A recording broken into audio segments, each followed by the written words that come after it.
Hey, how are you? Good to see you. Hot dog, there are 16 of you that were waiting for the countdown, like Apollo 11, right? This is the anniversary of Apollo 11, U.S. mission to the moon, and it was like a countdown 10, 9, 8, and there were 16 of you faithfully sitting by and waiting for liftoff. Well, liftoff has begun.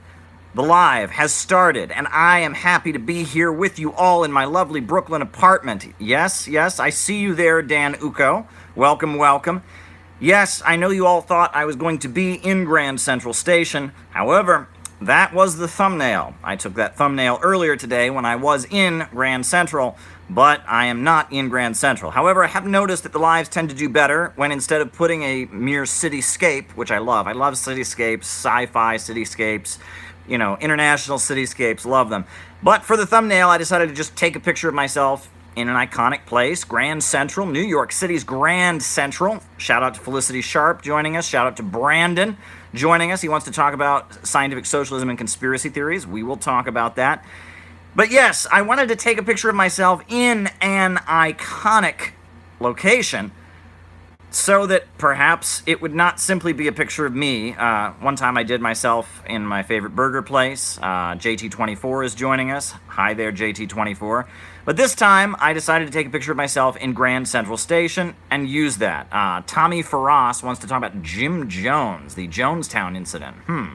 What else is on people's minds today? I know what I want to do is I want to open the beverage that shall not be named. Yes, I know, it's only 8:30, so yes, I can drink the beverage that cannot be named. Thomas Michalak, joining us from Michigan, says, I hope you're stocked up on beverages. Why? Why? Is it because of the heat wave? And it is hot.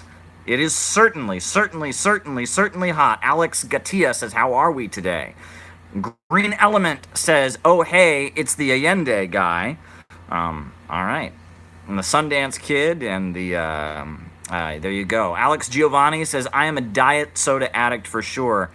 Yeah, it's a curse. It really is. And it's bad for your teeth. It's not good for your teeth. You think maybe because there's not sugar in it? You got to brush your teeth a lot because it's not good for your teeth. Yeah, what else is going on?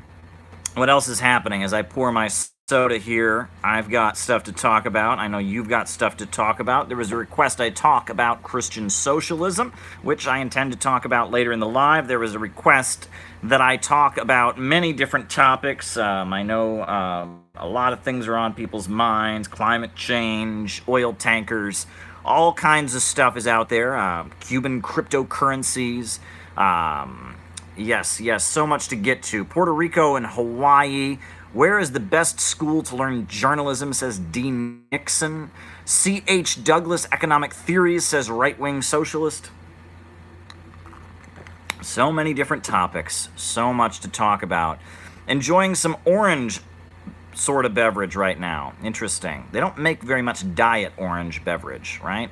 Kinky is present. Kazuya wants me to talk about Puerto Rico. Wow, so much that we can talk about. Dante Solano is here. Welcome, Dante. Wow, so much to talk about. I'm sitting here in front of my lovely bookshelf. I've got my air conditioner blasting. Outside was a boiling day. Genteel Cat says hi. Well, there you go. All kinds of questions that people have on their minds. Wow. Well, I'm drinking some soda.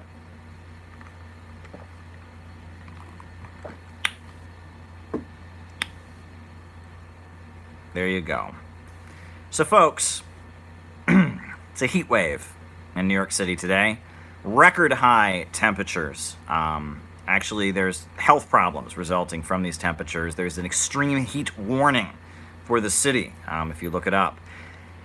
And, I was out on the town today. Not many people out there. But I did see two particular friends of mine who I want to give a shout out to. That would be Nick and Kiki. And it's interesting because, during the American Revolution, they had a term for the most dedicated fighters in the American Revolution. They called them winter soldiers. I don't know if people are familiar with the Winter Soldiers. They were the most dedicated fighters in the American Revolution, were the Winter Soldiers. Whereas, they talk about the Summer Soldiers. The Summer Soldiers would be there. And then, when things got tough, when it started getting cold, they were out of there. But it was the Winter Soldiers that were the dedicated ones that stayed there, spent the winter in Valley Forge, and fought in the snow and the blowing wind. They were the dedicated fighters of the American Revolution. Well, in a weird kind of irony, I think that Nick and Kiki are the Winter Soldiers of today. Because today, like I said, record temperatures in New York City, but Nick and Kiki were out on the streets of New York City in the hot sun selling buttons. Selling buttons that said student debt crossed out, nice buttons to raise money for a fall class series that the organization Students and Youth for a New America is putting on in the fall. Students and Youth for a New America is an educational organization that puts on kind of socialistic classes and forums around the country and in New York City. Nick and Kiki, one of them goes to New School University, one of them goes to Queens College. In order to raise money for their fall class series, they were out in the extreme heat today selling buttons that say, no to student debt. And that shows a level of dedication, right? It's all easy and glamorous, but there's hot days like this, Saturdays where you could be at home lounging around in the air conditioning, but instead you're out on the hot street selling buttons to promote socialist educational classes in the fall. So there you go. They are the Winter Soldiers in this summer day, and I admire them for what they did, for giving their time. And this fall class series they're doing is going to be amazing, by the way. It's going to be here in New York City. And I've been talking to them about the lineup of classes on the Juche ideology of North Korea, classes on the contributions of the Black Panthers, classes on socialism with Chinese characteristics, classes on Christian socialism, a topic that we'll be addressing later today in the live. It's going to be quite an interesting fall class series that this student organization in New York City is doing. I'm quite excited about it. So I'm glad that they're dedicated to making it happen. These things in life cost money, right? Nothing comes for free, as they say. There is no free lunch. Or the more working class way of understanding it is that labor produces all wealth. And they were out there doing it, and I admire both of them. They are Winter Soldiers, on a hot summer day. Shout out to Nick, shout out to Kiki. If they're watching, shout out to both of you. Great work today. And wow, so much that we can talk about. Wow, people are just throwing topics out like crazy. They want me to talk about Tito. They want me to talk about Iran. They want me to talk about all kinds of things. Wow, Tito was not on the agenda, but I can add it for sure. Wow, so much for us to talk about today. But, I wanted to talk about, just quickly, Mike Gravel. I don't know if people saw this. Mike Gravel, a former member of the U.S. Senate. He represented Alaska in the U.S. Senate. Former Democratic senator is running for president. And he raised enough money, right? It was like several $100,000 you had to raise. Plus, on top of that, he had to get it from 67,000 different donors, and he did it. Mike Gravel raised the right amount of money. He met the deadline to be included in the next Democratic Party debate. And then the Democrats changed the rules. So Mike Gravel can't be in the debate. Now, how is that fair? How is that fair? Now, it's one thing, right, if he just didn't meet the criteria, but that's not what happened. See, they set a specific criteria, and he worked like crazy. His campaign, which is staffed by like teenagers, running his Twitter page, they went like crazy to meet that goal. They reached it, and then they moved the goalpost to keep him out of the debates. Unbelievable. And Mike Gravel, I will say, is probably the most consistently anti-war candidate in the Democratic race, right? Mike Gravel, like me, has been to Iran. Mike Gravel, like me, has done live broadcasts from the international headquarters of Press TV, the Iranian news agency. Mike Gravel, like me, is a big supporter of the One Belt, One Road initiative from China. I think it's awesome. So does Mike Gravel. Mike Gravel is an older man. He's not a young man. Mike Gravel is a little bit quirky. He's kind of humorous, does kind of elaborate campaign videos. He did one in 2008 when he was running in the Democratic primary of him walking to a lake with a big piece of rock, dropping it in. You know, he's an older fellow, baby boomer. His career in the Senate was quite shocking and amazing. He read the Pentagon Papers into the congressional record, and the Democratic Party has decided to lock him out of the TV debates. He met the criteria, and they locked him out. Unbelievable. Unbelievable. Right? Unbelievable. Right? That would be a sign of things not being completely fair in the U.S. elections. Now, notice I said things not being completely fair, right? That's all I'm allowed to say. Under Facebook's rules, if you are to doubt the integrity of the U.S. electoral system on Facebook, well, this is not Facebook, this is YouTube, but if you were to doubt the integrity of the U.S. electoral system, they can ban you from Facebook. So, I didn't doubt the integrity. Do you hear that?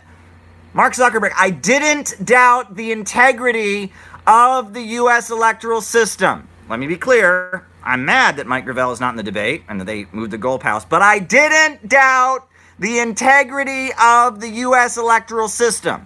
So you know what Venezuelan opposition people do on Facebook all day long and denounce the Venezuelan electoral system? I didn't do that. Right? Do you know what anti-Putin people do on Facebook and on social media all the time, doubting the integrity of the Russian system? I didn't do that. I did not doubt the integrity of the electoral system. Because if you do that, you get banned, right? Now, if you doubt the integrity of the Venezuelan system, you're called CNN. If you doubt the integrity of the electoral system of, say, what's going on outside? Sounds like someone's car is backfiring. Sounds like there's a car outside. Wow, maybe I was shouting too loudly about not doubting the integrity. It sounds like there's someone having a car explode outside or revving their engine. Don't know what that's about. But yeah, what U.S.-aligned opposition does all the time and doubts the integrity of the elections of anti-imperialist regimes, you're not allowed to do on Facebook. It's pretty ridiculous, right? If you doubt the integrity of the U.S. electoral system, you can be banned. You can be shut down, right? There you go. I mean, that is ridiculous. That is absolutely ridiculous, right? Doubting the integrity. Donald Trump doubted the integrity of the election. If folks don't recall, Donald Trump said that, that he thought the elections were rigged or something like that. That's what Donald Trump said. That's not me saying that. You hear that, Mark Zuckerberg? I did not doubt the integrity of the U.S. electoral system. I'm being absolutely clear here, because I don't want to be shut down. I did not doubt well, anyway, I'm having too much fun with this. But yes, Donald Trump, other people have suspected that the elections are rigged, but, you can't say that, right? So, I'm not saying that here. No. Definitely not saying that. Definitely. No. We have an amazing electoral system in the United States. It's amazing. The will of the people is always enacted. Always. Pure, direct, amazing democracy, right? Nothing wrong with the Electoral College. Nothing wrong with the way our election is on a Tuesday and most countries have it on a weekend or on a national holiday. Nothing wrong with that. Nothing. It's an amazing system. Amazing that people have to go and vote on a day when most people are working and have to go wait in line either before work or after work. Amazing that we have a system where if you're a Democrat in Texas or you're a Republican in New York, your vote doesn't really count for anything. Amazing. It's totally fine. Such a great system. It's amazing that in certain states they are requiring you to have more and more forms of identification, right? I mean, totally amazing. I mean, no one could possibly ever doubt the integrity of the U.S. electoral system.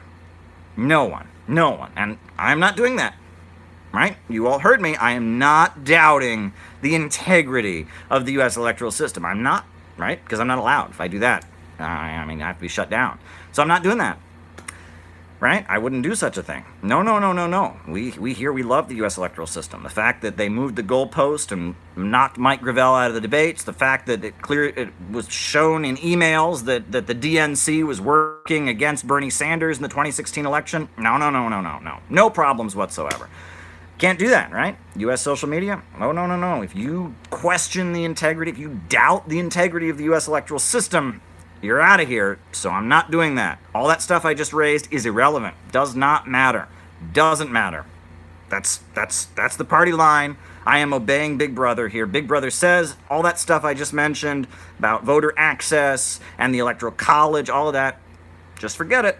Just forget it. But there are some things I disagree with Mike Gravel on. I'm not endorsing Mike Gravel. I don't back any candidate. You all know that, right? I try to be fair. There are things I like about Mike Gravel, a lot of things I like about Mike Gravel. In fact, my friend George and I made a video about Mike Gravel.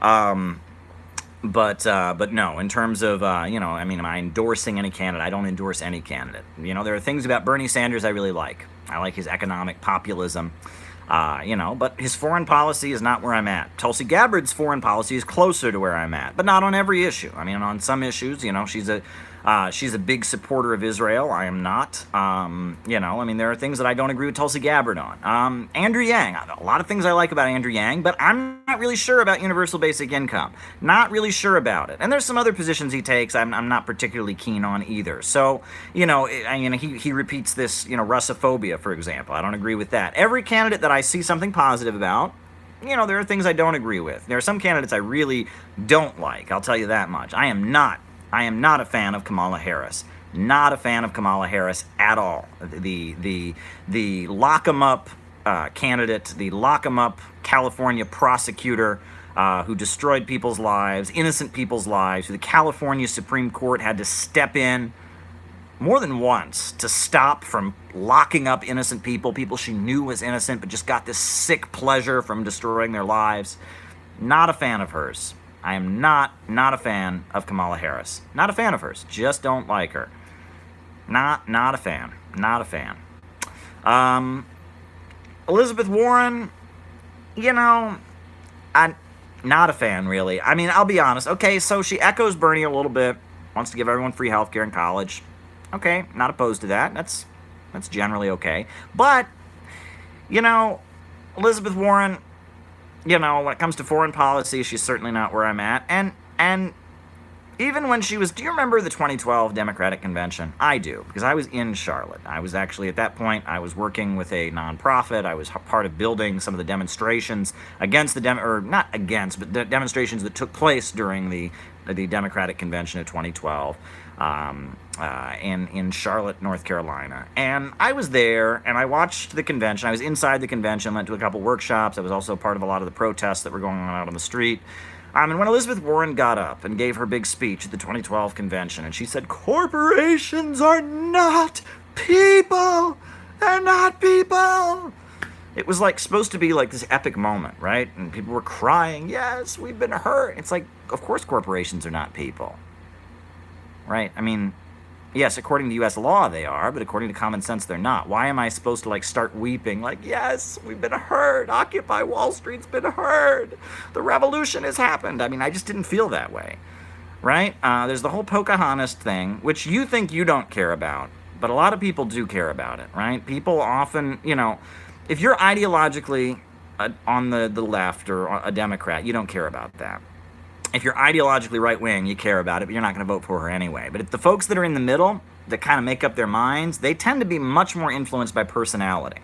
That's one thing, right? The centrist voters, the ones that could go either way, the swing voters, they tend to be much more influenced by the personality of the candidate. And that Pocahontas thing, that, claiming to be Native American, going to Harvard on the basis of being Native American and not really having the story check out, she's got one interpretation where she says, well, I got to tell you, that's the kind of thing that kills somebody. I got to tell you that makes her more vulnerable than you think, right? She's not vulnerable to you. And she certainly is vulnerable to people who wouldn't vote for her, but to those centrist people, that might be more important than her stance on issues that might be more important than a lot of things. I will say she seems more real than Kamala Harris, than Hillary Clinton. I mean, she does actually seem like a real person. She doesn't seem like a robot or a demagogue. So I'll give you that, but not really feeling Elizabeth Warren. Why are we talking about candidates here? I've got so much real politics to talk about. That's one thing I've noticed, right? If you're watching this live, you're someone who is probably really interested in politics. But for most people, the only time that they can think about politics, the only time is when there's an election coming up. For most people, all that politics is are you going to vote for candidate A or candidate B? Are you going to vote for Tweedledee or Tweedledum? That's what, for most people, politics is. And you'll notice that there's kind of an upsurge of interest in politics around the time of elections. Why? Because society gives you permission to be interested in politics. And of course, that brings me to what the entire media is talking about this week. I know you don't like mainstream politics, green element. I'm sorry. And I'll get through it as quick as we can, and we'll start talking Marxism and socialism and such. But, okay, so everybody's talking about, send her back, racist comments, right? Unacceptable comments from Donald Trump. I made a video earlier. I'm not going to repeat what I said in the video, because you can watch it. I don't know if you saw it. I said, send her back. Neocons have defeated Donald Trump. But what I think is interesting is on the one hand, I went over in the video that I made. You can watch the video. It's the last video before this. I made a video where I went over my overall analysis of send her back and what that's all about. However, I think there's another point, which is the whole, if you don't like it here, leave the country, love it or leave it thing. Who is that generally used against? Who is it generally used against? Think about it. Anti-war protesters, right? That's who it's generally used against. Love it or leave it that's to the people protesting the Vietnam War. That's to the folks that are opposing U.S. military actions abroad. That's who that's generally directed against. So by Trump whipping up his base into a fervor of love it or leave it, if you don't like it here, move to some other country, that begs the question, is he preparing us for a military confrontation? Right? I mean, we're already, essentially, we got the United States and Britain playing chicken with Iran, right? Playing chicken with Iran, right? Oil tankers being seized, right? Then Iran seizing an oil tanker, drones being shot down. There's elements that are just trying to see how far can we push it with Iran? How far can we push it here? It's very scary, right? I mean, they're playing, they're rolling the dice with the lives of millions of people. A confrontation between the United States and Iran would be an epic disaster, right? I mean, right? This is the kind of thing, in the lead up to World War I, right? And it was one thing led to another, and then Archduke Ferdinand was assassinated, and next thing you know, a confrontation between the United States and Iran is not desirable in any conceivable way. It's something that we should all be wanting to avoid, but it seems like there's an element that just can't let things go. After the Iran deal was passed and the sanctions against Iran were lifted, Iran was selling over 2 million barrels of oil a day, right? Iran's economy is centered around oil exports. Now, because of the Iran deal being, ripped up by Donald Trump, I'm going to rip it up. He ripped up the Iran deal. And on top of that, new sanctions being imposed by the United States. Oil exports from Iran at this point are less than 200,000, right? So they've gone from 2 million barrels of oil being exported per day to 200,000. When you inflict that kind of economic damage on a country that is, its primary, its entire economy is essentially centered around selling oil on the international markets. When you announce that your intention is to bring their oil exports down to zero, right? When you do that, you can't expect a country to just stop, right? If people in the United States saw their income decrease by 2/3, we would want the U.S. government to, do something about that. And if there was a foreign power that was responsible, we'd want them to have a confrontation with them if they caused our incomes to all go down by 2/3. Well, I mean, Iranian state oil revenue decreased by 2/3. That's big, right? Zarif will be coming to the United Nations in September, right? He is the superstar Iranian foreign minister, the one who negotiated the Iran deal, the P5+1 talks. Right? Javad Zarif is coming. And what's also amusing is that, Mike Pompeo announced that the foreign minister of Iran was coming to the United Nations. We are granting a visa to Javad Zarif to come to the United Nations. Here's the thing, folks. Under the United Nations Treaty, the USA is obligated to give a visa to all heads of state, right? All member states of the United Nations are entitled to be represented at the United Nations by a UN representative, by a UN mission staff, by, heads of state that participate in the General Assemblies every September. So, folks,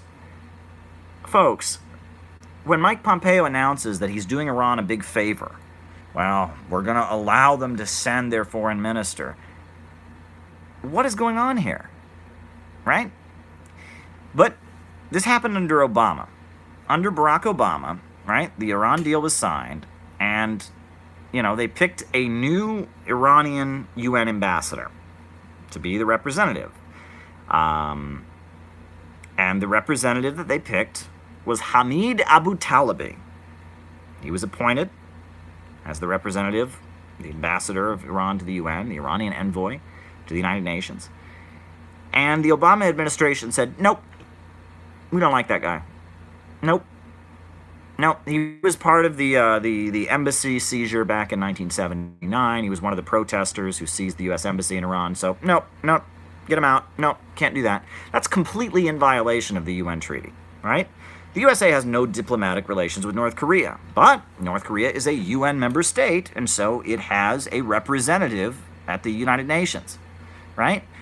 But the United States, under the Obama administration, basically told Iran, we get to decide whether we like your UN ambassador or not. And if we don't like him, if he led some protests against us back in the 70s or whatever, nope, get him out. Forget it. Not going to happen. That's unbelievable. Right? That is the United States essentially violating the UN treaty, which the United States has done before, right? Edward Snowden revealed that in New York City, there's this building, that's this strange building that's owned by AT&T, the phone company. And according to what was leaked by Edward Snowden and by The Intercept, it appears that from this building, the United States was spying on UN missions. And listening to all the phone calls that went into the UN missions, reading, internet, stuff that was going on there, that UN missions, which are, the property, these are countries, it's like embassies to the United Nations. These are property of countries were being, being routinely, violated. The sanctity of missions, the inviolability of missions was being violated, right? That's been revealed to us. Well, there you have it. So not only, and then, of course, Iran had to pick another UN representative after Obama, and the Obama administration said, no, we can't have this guy. Hamid Abu Talibi, we don't like you. And they replaced him with Khosrow, who I interviewed. I did interview him. Khosrow, Golalami Khosrow, I believe. I probably have the first name wrong, but Khosrow was his name. And, he was the one that ended up being the UN ambassador after the Obama administration denied Iran the right to have their UN ambassador. Now we're all supposed to be blown away at how nice it was of Mike Pompeo and the U.S. State Department to grant a visa to Javad Zarif, the Iranian foreign minister, so that he could come to the General Assembly and represent Iran. Again, how is this, the USA is complying with its obligations under the UN treaty. That's all that's going on here. This is not a special favor. There's this feeling that Iran doesn't have the right to be treated like a country, That's basically what's being said here. Iran does not have the right to be treated like a country, and we see this over and over and over again. Iran is treated as if it has no right to exist. And, they're trying to tell Iran it doesn't have the right to sell oil on the international markets. Now we see that at this point there are U.S. military forces being deployed to Saudi Arabia. I don't know if people saw that today. It's announced that the United States is deploying forces to Saudi Arabia. Right? Yeah, I mean, this is not a good situation. This is not a good situation at all. Right? The British, via Gibraltar, have seized control of the oil tanker. The Iranians have seized an oil tanker of their own. There's drones. There's, Iran says that the USA didn't shoot down their drone. The USA says they did shoot down their drone. There was an American drone that was shot down. Iran says it was in international waters. USA says it wasn't. I mean, it's complicated, but if you look at the situation here, Iran is being subject to all kinds of ridiculous pressure. But there you go.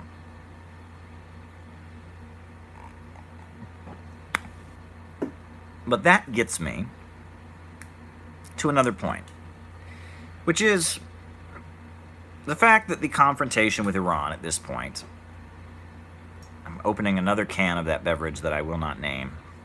1 second. I don't know if you all could hear the sound of a soda can opening. But that brings me to another point. So, at this point, can they make it any more obvious that the confrontation between the United States and Iran is about oil? What's the issue here? Oil tankers, right? First, they were claiming that Iran attacked 2 oil tankers. Iran says they clearly would not do that, and they didn't, and they have evidence they didn't. The USA released this really strange video to try and prove that they did, and Iran says that video didn't actually prove that they did. Now, Iran was trying to send one of its oil tankers to Syria to give them, or to sell them oil. The European Union, via Gibraltar, via Britain, seized their oil tanker and said that they couldn't. Now, we've got Iran. Can it be more obvious that the fight with Iran is about oil? I mean, it's about oil, right? Iran used to have a puppet government. The Shah of Iran, who was imposed on Iran after they had elected in 1953, they had elected Mossadegh. Mossadegh was a nationalist. He was not friendly to American businesses, and so the CIA removed Mossadegh and brought back the Shah of Iran, the monarchy, and the monarchy ruled. And then in 1979, the people of Iran were tired of that monarchy, and they had a revolution, and that's how the Islamic Republic of Iran came into being. Now, Arthur Porter is asking about political developments in Russia since the fall of the USSR, and I'll get to that. But I got to finish this point here. Right? The Islamic Republic of Iran came into being because Iran was being ripped off. The oil of the Iranian people was being controlled by Rockefeller and the British, mainly BP, British oil companies, and the Iranian people were sick of it. And there was a revolution, right? The Iranian Revolution. And as a result of that revolution, the Iranian economy is now under the control of Iranians. And the proceeds of Iranian oil that is sold on the international markets go to benefit the Iranian economy. And every barrel of oil that Iran sells is a barrel of oil that somebody did not buy from BP, from Chevron, from ExxonMobil, from Total in France, from Shell, Royal Dutch Shell, right? Every amount, every barrel of oil that they sell, is a barrel somebody didn't buy from us. And you'll notice that Mike Pompeo, when he was urging countries around the world to stop buying from Iran, said, don't worry, Saudi Arabia can make up the difference, United Arab Emirates can make up the difference, countries that are basically middlemen for Western oil monopolies can make up the difference. It's about oil. Right? It's about oil. Iran is an independent oil-producing country selling oil in competition with Wall Street and London bankers. Just like Venezuela, just like Russia, just like Libya used to be before it was overthrown, just like Iraq used to be before, again, it was invaded and the government was overthrown. You'll notice a pattern here. Oil-producing states that have declared independence, that have broken out of the domination of the Western capitalist financial system. When countries do that, and they begin to develop their own economy, when they seize control of their natural resources, when they seize control of their domestic economies, and they start becoming competitors, not vassals, but competitors, that's when they become targeted. And that gets me to a point that must be raised. What is imperialism? What's imperialism? What is imperialism? One of my pet peeves is when I hear people say that imperialism is a verb or a policy. Imperialism is something you do. It's an action, right? People will be like, oh, Germany invaded Poland. That was German imperialism. Well, it was, Germany was an imperialist country at that time, but imperialism is not a policy. It is not an act, right? Imperialism is not something you do. Imperialism is a noun, not a verb. Imperialism is a system, right? Imperialism is capitalism in its global monopoly stage. Imperialism is a system, not a policy. Imperialism is a noun and not a verb. Lenin wrote a very, very, very good book called Imperialism, the Highest Stage of Capitalism. And that book is very pivotal.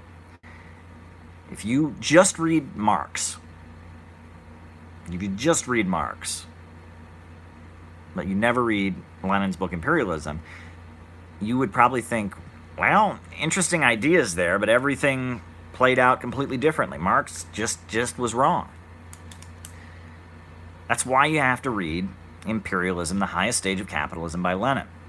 Because during Marx's lifetime, capitalism was only in Europe.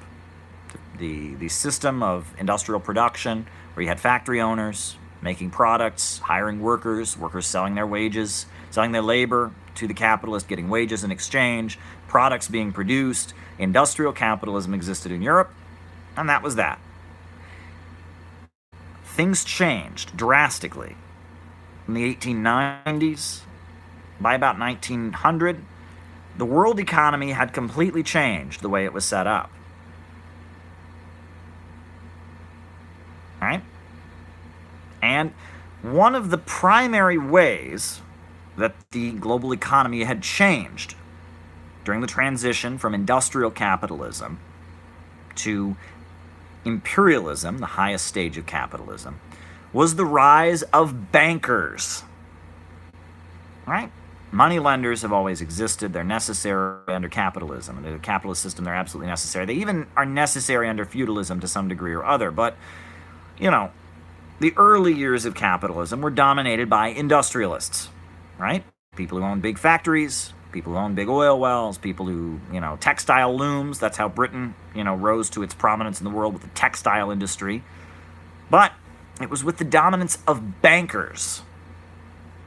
Bankers. Finance capital. That set the stage for a new stage of capitalism. Imperialism is a global system of monopoly capitalism. It is bankers and corporations, cartels, in Western countries, seizing parts of the world as spheres of influence. And imperialism is about holding back economic development. Industrial capitalists, right? They exploit workers, they work them as hard as they can, pay them as little as much. All that stuff Marx said is absolutely true, but industrial capitalists still have an interest in seeing things advance, right? That's why, for example, Alexander Hamilton, if you read his economic writings, he advocated something very similar to the One Belt, One Road initiative. He was an industrial capitalist. And as an industrial capitalist, he thought we needed to make countries that we traded with wealthier. Because, hey, we're doing business with these countries. If they get wealthier, there's more for us to trade with. right? There's more, they get wealthier, we get wealthier, win-win cooperation. If you read Alexander Hamilton's writings, he was all about human progress. He was an industrial capitalist. And that's the same for Friedrich List. That's the same for Henry Clay. The industrial capitalists, they came out of feudalism. They built things. And they had, despite their exploitation of workers, despite the fact they were in it to make profits, their profits aligned with advancing civilization, advancing human progress. But the rise of imperialism gave birth to a situation where the international economy was centered around not factory owners, industrialists, but bankers. And bankers got rich not by making things and producing things and hiring people to produce them and selling the product. They got rich by lending money.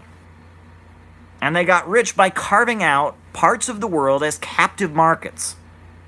Bankers get rich by making and keeping other people poor. That's the difference. Right? Imperialism is a stage of capitalism where bankers dominate the world economy and go around the world preventing countries from industrializing. And that's what they did. The British Empire was centered, they had their textile industry, and they went to India and they burned all the textile mills down and forced them to import their cloth from Britain. Right? Now, I'm not a huge fan of Gandhi, but what did Gandhi do? Right? Anyone who knows about Gandhi, if you've taken a history class, what did Gandhi do? What did Gandhi get arrested for? Making his own salt. Why was it a crime for Gandhi in India to boil ocean water and make his own salt? Because India was forced to import its salt from Britain.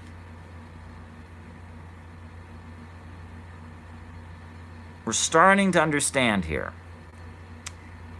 Imperialism is the rise of a system where countries are kept poor and kept in a situation where they can't produce their own steel, they can't produce their own salt, they can't produce their own oil, they are kept in a situation where they can't produce their own cloth, where they are forced, they are a captive market, they are a sphere of influence, and they are kept in chronic poverty. And as a result of being kept in chronic poverty, they are a captive market. An old friend of mine, an old teacher, I guess you could say, not a formal teacher, used to talk about accumulation through destruction. During the Bush presidency, we had some of the highest oil prices in the history of the world. $110 a barrel, almost $120 a barrel of oil. And why was that? Well, Bush took office and blew Iraq, a huge oil-producing country, blew it to shreds.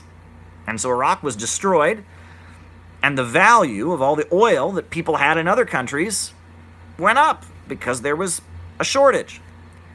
Right? And then what happened? He put sanctions on Iran and made it harder for Iran to sell their oil, right? And if there's fewer oil on the market, if Iran is not able to sell their oil, well, then the oil that you've got increases. And then there was a big oil strike among oil workers in Nigeria, right? Oil workers in Nigeria went on strike. So Nigeria was selling less oil. The reason that the oil prices were through the roof, and the reason that the big four super major oil companies made so much money during the Bush years, the reason that you had $110 a barrel, $120 a barrel of oil, highest oil prices in history, the reason that you had that was because mass destruction was taking place. Accumulation through destruction.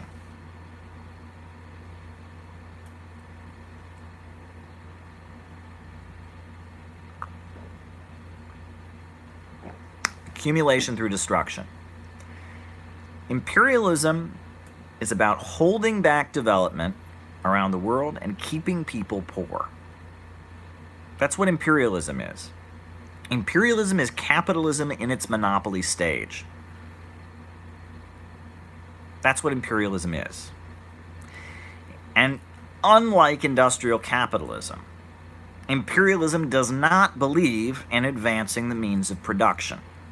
Imperialism doesn't want to create new technology. Imperialism doesn't want countries to raise themselves up out of poverty.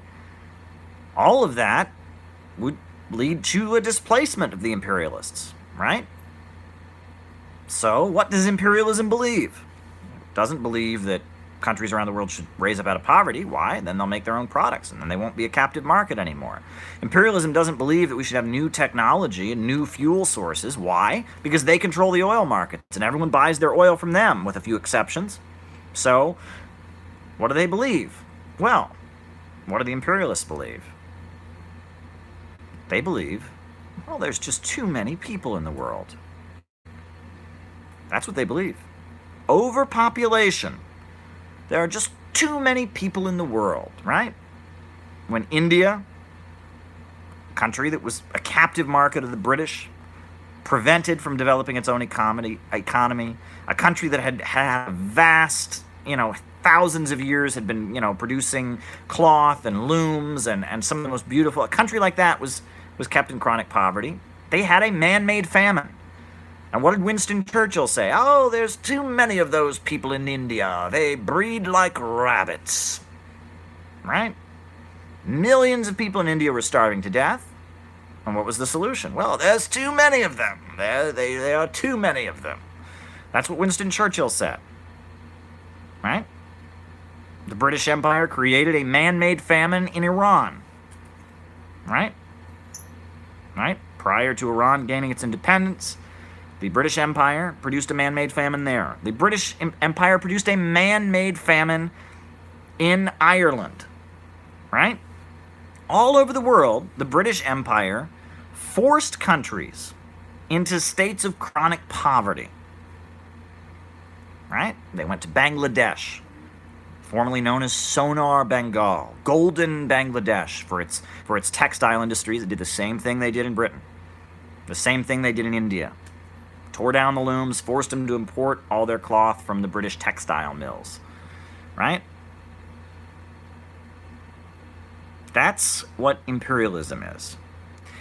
Imperialism is about bankers controlling the trade routes, accumulation through destruction. That's what imperialism is. It is a new form of capitalism. It is capitalism in its monopoly stage. It is capitalism no longer advancing industry. That is what we're up against. Imperialism, the highest stage of capitalism. You should read that book. I quote heavily from it in my new book, City Builders and Vandals, but you should read Lenin's book, Imperialism, the Highest Stage of Capitalism. Because that's what we're up against, right? Marx understood capitalism in its industrial stage, and he analyzed it, and he analyzed production. And what Marx wrote about in terms of overproduction and workers' competition with machines, and the declining or the falling rate of profit, all of that is very true. But Marx's ultimate predictions about what would happen in Europe didn't pan out. The reason they didn't pan out was because Marx did not foresee the rise of imperialism. And Marx, unfortunately, I like Marx, I'm a big fan of Marx, but I made a video, you can watch it elsewhere, what was Marx wrong about? And one of the things that Marx was very wrong about was he supported the British colonizing India. Marx believed that the British would bring industrialization to India. That's what Marx believed. He believed that the British would do what Alexander Hamilton advocated doing and industrialize India. That's what he believed. He believed that the British would bring their more advanced capitalist system to India, and they would, India would be colonized. It would be awful, and he wrote that it was horrendous, the crimes that were being committed, but it would lead to India becoming industrialized and more advanced. Marx was wrong. Marx was also wrong about the Mexican-American War. When the USA seized Texas and California from Mexico, Marx believed, okay, well, these are, underdeveloped, impoverished places, and Mexico and the USA is going to bring, industrialization. Now, that did eventually happen, but at the time, what was happening was that the slave system was expanding. Texas came into the United States as a slave state. And Engels, I believe, disagreed with Marx about the Mexican-American War. I know Abraham Lincoln said the Mexican-American War was one of the most unjust wars ever fought. Henry David Thoreau, he very famously went to prison, refusing to pay his taxes in protest of the Mexican-American War. But Marx was wrong in a couple key areas because he didn't predict capitalism evolving into imperialism. Right? And it took Lenin's economic brilliance to point toward the evolution of industrial capitalism into finance capitalism or imperialism, the highest stage of capitalism. And that is something that is very important. And still today, imperialism is something that a lot of leftists do not understand. I mean, a lot of leftists, they are opposed to wars, which is good, but they think somehow, like, for example, this is a very common line you'll hear. The USA failed in Iraq. Have you ever heard that? The USA failed in Iraq. A lot of people said that. The USA failed in Iraq. No, the USA did not fail in Iraq. Well, they say, oh, look, Iraq is so unstable. The USA's been there for so long, they haven't created instability. No, that's the point, right? Afghanistan, the USA's been there almost 2 decades, hasn't created stability. The USA failed. No, that's the point, right? Look at a map. Look at a map. Where's Afghanistan? Right? What is north of Afghanistan? There's a country called Russia, which I will get to next. Alex Porter gave me a super chat, and I'll get to that. What is to the east of Afghanistan? A country called China. And what is to the west? The west of Afghanistan, a country called Iran. And all 3 of those countries are major geopolitical rivals of the United States, right? And all 3 of those countries are also having a big problem with heroin and terrorists flowing from an unstable Afghanistan, right? By making Afghanistan a center of instability and heroin and terrorism and chaos, they have given Iran a problem. They've started a proxy war with Iran. There's terrorists trying to, separate the Sunni regions of Iran and all kinds of problems, Jindullah terrorists, right? Russia now has a big problem, all this heroin flowing up, up north through into Russia. China has a big problem with the historically Muslim region and knife attacks and terrorism. That keeping Afghanistan unstable has been to the benefit of Wall Street monopolists, because 3 countries that are competing with them, selling oil, selling phones, selling steel on the international markets, now have to deal with a proxy war of terrorists. Right? Imperialism is about keeping the world poor so that Wall Street and London can stay rich. That's essentially what's going on. Imperialism is about keeping the world poor. It's accumulation through destruction. It is controlling the trade routes, right? It is no longer a capitalism that's about producing things. It is a capitalism that is about controlling the markets. It's about bankers, not industrialists. It's imperialism, the highest stage of capitalism. It is the rule of the world by a small clique of international Western bankers. And someone said that I'm anti-American. And I would strongly disagree, because I would say that we in the United States are victims of imperialism. If you look at what's been done to the state that I'm from, Ohio, and how much the standard of living has gone down, if you look at what's been done to Michigan, if you look at what's been done to parts all over this country, I've told you all before how they're unpaving the roads. In 20 different states, they are unpaving the roads. They are taking, roads that used to be paved roads and replacing them with dirt and gravel roads. Right? There are parts of the United States now where the water is not being properly purified. There are parts of the United States right now. Look, here in Manhattan, I'm not in Manhattan, I'm in Brooklyn, but in Manhattan, the capital island of capitalism, the electricity went off. The trains are insane here. This country is falling to shreds. All the infrastructure, the basis of a stable society in the United States is falling apart, right? The standard of living is dropping. the rate of opioid deaths is going up. The suicide rate is going up. The young people are stuck in low-wage, short-term service sector jobs. Good-paying manufacturing jobs are gone. Why?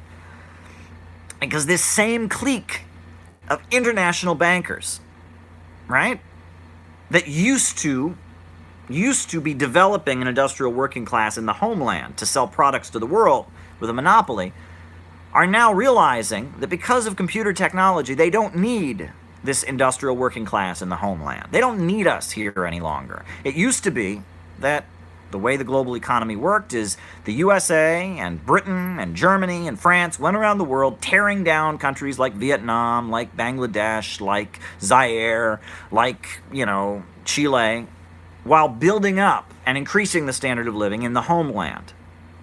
Not anymore. Now the same thing that Wall Street and London have done to people in Africa and in Asia and in Latin America, they are now doing to places like Ohio and Pennsylvania and Louisiana and Texas, right? It's about making profits by holding back development, by keeping people poor. The imperialist stage of capitalism is about making profits by keeping people poor, keeping the world poor, so that a small clique of bankers can stay rich. That's the world we're in. That is the system of capitalism. And imperialism is shifting now. It used to be that imperialism developed an aristocracy of labor in the homeland, of well-paid industrial workers who were loyal to empire, right? And I've talked about that a lot in here, labor aristocracy and all that. They don't need an aristocracy of labor anymore. They don't. With computer technology, with artificial intelligence, they don't need them anymore. And they have a global apparatus of production where like a laptop can be made in like tons of different countries. In like 30 different countries, a single laptop can be made, right? All workers around the world racing to the bottom, right? This is the reality of the global economy that we live in. This is capitalism in its monopoly stage. That's what you need to understand. That's what imperialism is. Imperialism is not a noun. It's not something governments do. Imperialism is a system. And it's a system. It is a system where bankers enrich themselves by controlling the trade routes and keeping the world poor. That's what imperialism is. So if anyone asks you what imperialism is, you can tell them it's a system where bankers rule the world and keep the world poor by controlling the trade routes. Oh boy, folks.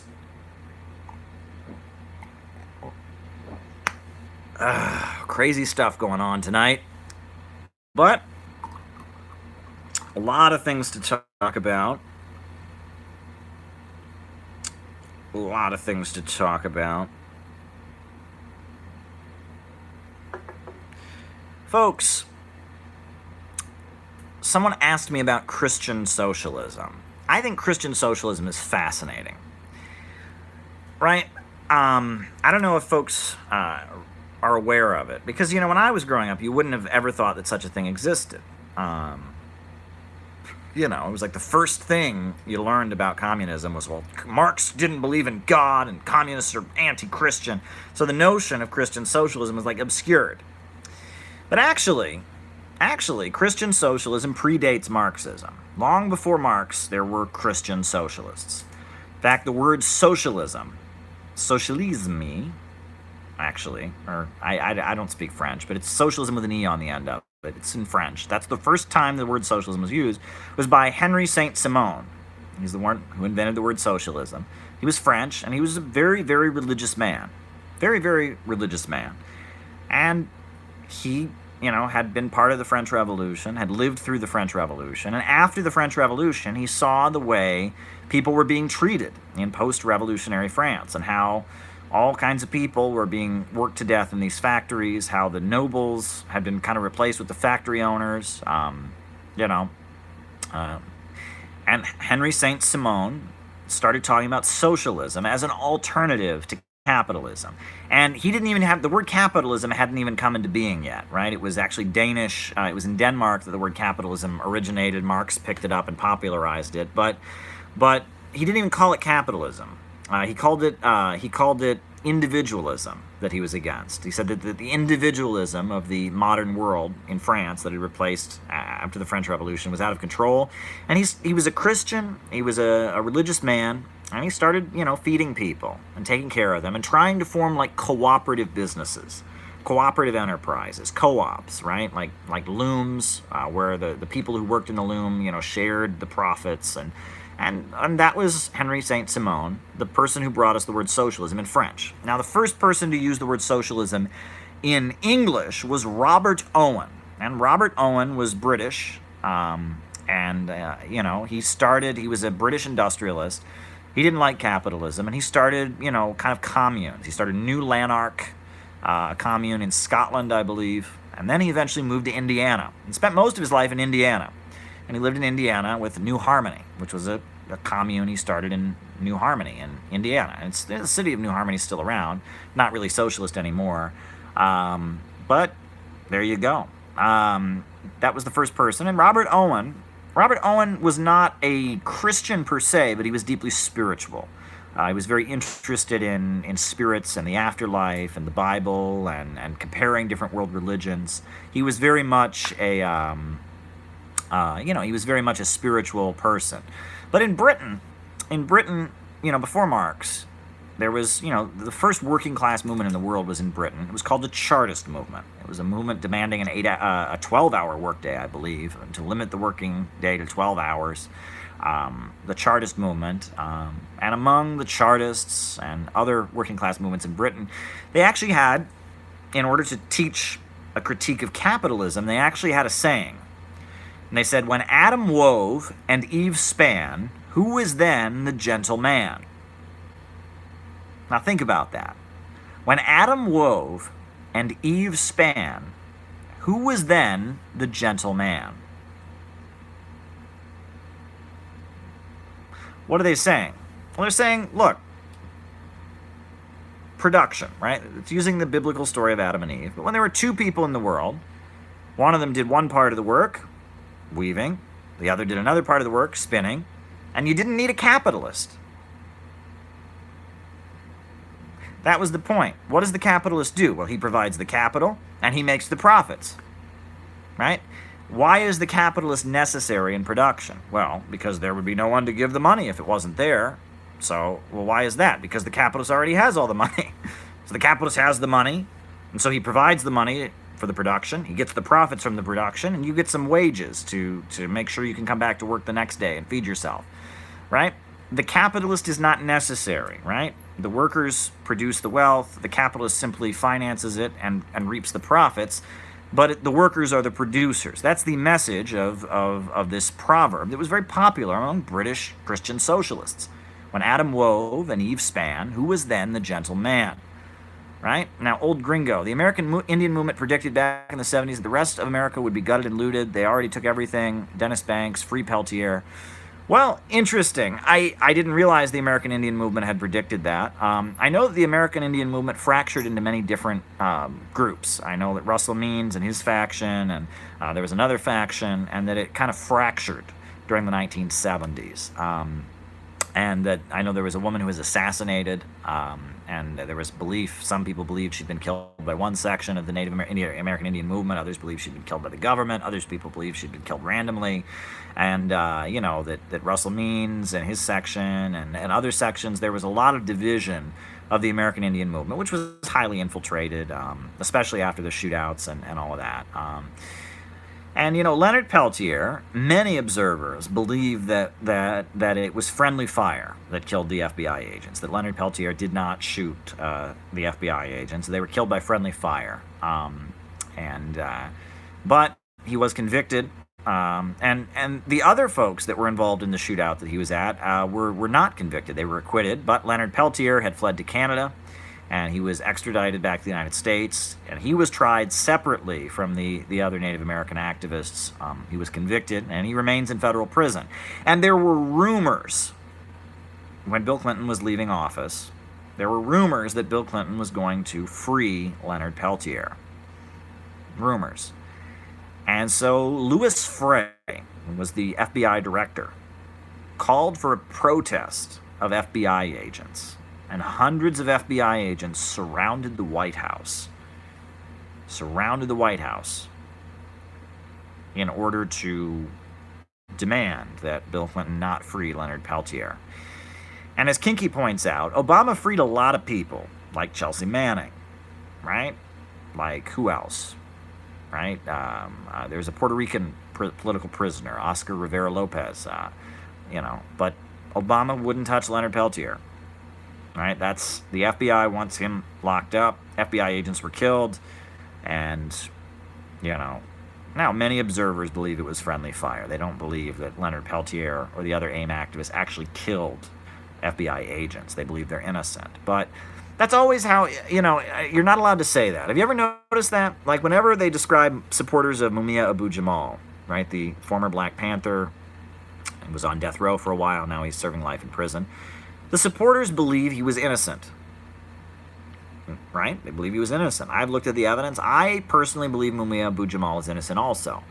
But they never let that slip in. They always say, supporters of cop killer Mumia Abu-Jamal. And they always make it sound as if leftists just support these people because leftists are rotten people who want, murderers or something. They never get in there. There's strong evidence. I mean, one of the things, now we're talking about political prisoners. So the Mumia Abu-Jamal case, right? Mumia Abu-Jamal was set to get the death penalty in 1996, and thousands of people from all over the world came to Philadelphia. I mean, the city was shut down by protests, and they backed off. Now, Mumia Abu-Jamal is no longer facing a death sentence, basically just facing life in prison. But Mumia Abu-Jamal, right, in Philadelphia, in Pennsylvania, the death penalty can only be given for premeditated murder, right? Can't be a crime of passion, right? In order to get the death penalty in the state of Pennsylvania, you have to have committed premeditated murder. And if you look at even the prosecution's narrative, if you take the prosecutors in that case, at their word, if everything the prosecution said about Mumia was true, it was still not premeditated.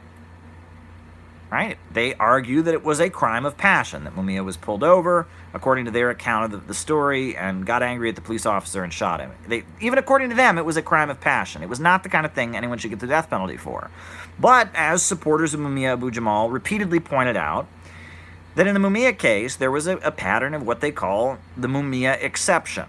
In any other case, that would not be considered premeditated murder. It would be like second-degree murder, right? Because it's not premeditated. But it's the Mumia case. Because a police officer was killed, because the Fraternal Order of Police is a very powerful organization, all kinds of legal precedents just didn't apply to the Mumia Abu-Jamal case. It's actually kind of fascinating to look at. Because a police officer was killed, because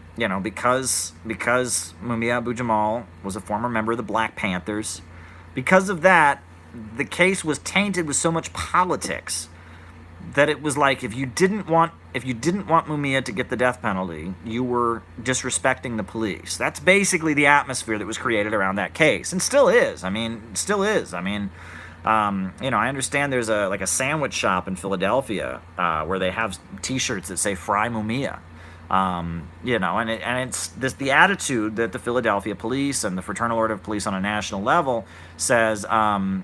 Someone's asking me about wealth pumps. I don't know what that is. The attitude that the Fraternal Order of Police has is that if you don't advocate executing Mumia Abu-Jamal, you're disrespecting the police. And that's the atmosphere they've created around that case. But the fact is, a lot of people believe he was innocent. And furthermore, even if he wasn't innocent, even according to Pennsylvania's own laws, there's no way that what took place was premeditated murder. But I mean, there's many examples of the ballistics tests not exactly matching up and evidence not being turned over, and there's a lot wrong with that case. And again, if it was not a politically loaded case, and that's one thing about our legal system in the United States is that that when it's a politically loaded case, a lot of times the laws and the precedents don't apply. Right? That when people are politically involved, when it's more about politics than about other things. For example, right, the Rosenbergs, I'm sure people are familiar with Julius and Ethel Rosenberg, very famous case from the Cold War. Two former members of the Communist Party. They had quit. They were no longer members of the Communist Party, were accused of spying. And in that case, they both got the death penalty. And what was famous about that was that they were not found guilty of espionage, right? You can get the death penalty under U.S. federal law for espionage. But they were not found guilty of espionage. They were found guilty of conspiring to commit espionage, because it was never proven that they actually turned over any information. What was allegedly proved at the trial, what they were convicted of, was conspiring to maybe turn over some information, right? Julius Rosenberg, he was convicted, but the wife, Ethel Rosenberg, her crime consisted of typing, right? She was electrocuted, for typing, essentially. She apparently, they alleged that she had typed a letter, and so is therefore part of the conspiracy to commit espionage. And again, this is a case where any other case, the judge would say, okay, well, this is actually conspiracy to commit espionage, which is not a capital offense, so we're going to... But no, it was politically loaded, right? They were communists. The Soviet Union had acquired the atomic bomb. The USA needed a scapegoat for that. The USA had been humiliated during the Korean War. China and North Korea had kicked the ass of the United States in the Korean War. In fact, North Korea remains today the only country in the world to have ever actually captured a U.S. Army general. Bet you didn't know that, but only one country in the world has ever captured a U.S. Army general. North Korea, at the height of McCarthyism, had humiliated the United States, and on top of that, the Soviet Union, the USA was no longer the only country in the world with the atomic bomb. All right? And so because of that, there was a feeling that the U.S. government needed to send a message. That, that they were cracking down on communists, and they killed the Rosenbergs. And actually, the Pope was against the execution of the Rosenbergs, protests all over Europe, huge demonstrations in Union Square in New York City. A lot of Jewish people who were not communists protested on behalf of the Rosenbergs because they smelled anti-Semitism in the case. It was very famous, World War II had just happened, the Holocaust had just happened, and the way the case was playing out, and the way McCarthyism was playing out, and, the whole, these are a bunch of Jewish Marxists who are not loyal to our homeland, that was kind of the tone the American media was taking. And so there were a lot of Jewish Americans who were not communists who were very, very scared of the execution of the Rosenbergs after what had just happened with the Holocaust, how Hitler had come to power on the basis of killing all the commies and killing all the Reds. Right? On that basis, there were a lot of Jewish Americans who supported the Rosenbergs. And I believe that the Catholic Church said that the execution shouldn't take place. There were a lot of forces that just didn't, thought it was not a good thing to do. It's a very famous incident. And then there's people that say, well, the Venona cables prove that they were guilty. I mean, it's a whole thing. And again, I'm not here to retry the Rosenberg case. But it's very famous. And, it's another incident where, again, the law is applied differently when it's highly political, right? They wanted the Rosenbergs to die in order to make a political point. So suddenly, conspiracy to commit espionage became espionage. Just like in Mumia's case, second-degree murder, became first-degree murder. When they want to kill somebody to make a political point, suddenly laws start applying in different ways. And that's a fact, Good thing Mark Zuckerberg hasn't made a rule against criticizing the legal system of the United States, right? So I guess I can criticize the legal system and doubt the integrity of the legal system. Can't doubt the integrity of the electoral system.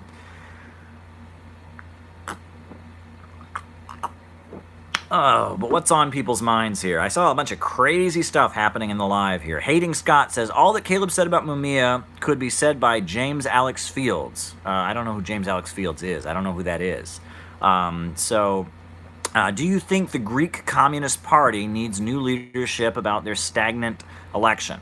Start thinking up some dog whistles, says Kinky. There's something going on here. Again, I saw some crazy stuff going on in the live, some nasty, naughty words, but hey, right? Great times. Is James Alex Fields the guy from, is he the, I think I know who that is. I don't want to talk about that. But whatever. Whatever.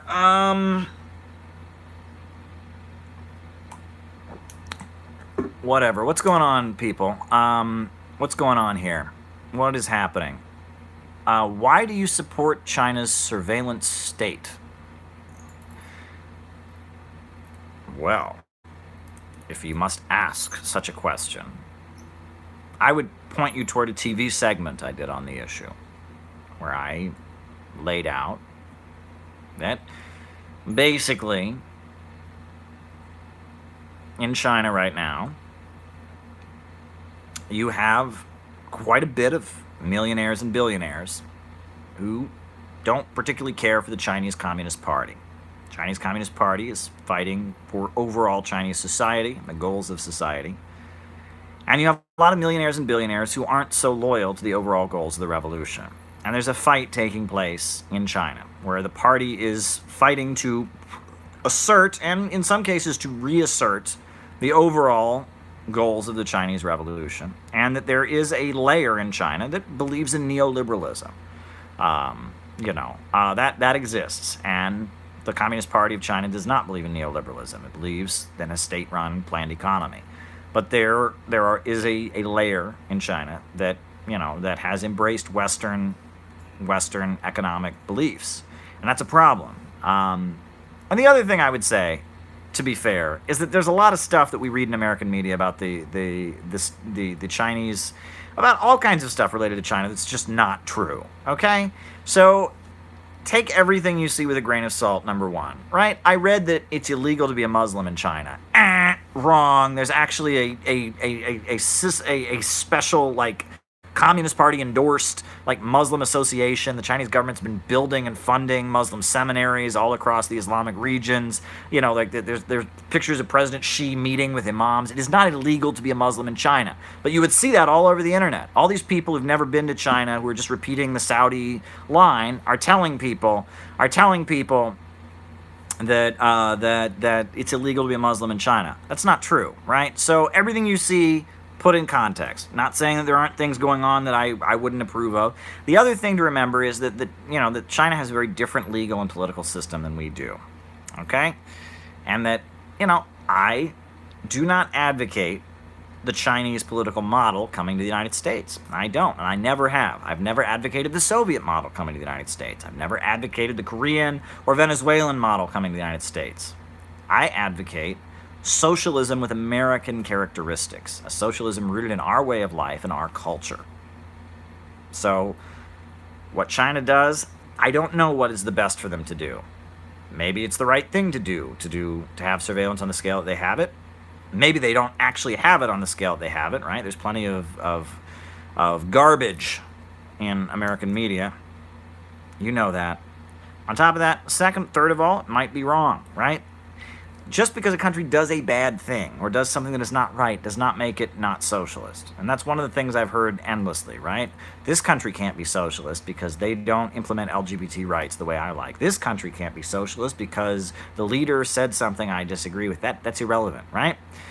The USA was capitalist under Trump. It was capitalist under Obama. It was capitalist under Bush. The USA was capitalist during the time of Jim Crow segregation. It was capitalist after Jim Crow segregation. That the economic base doesn't change based on changes in the political system, right? That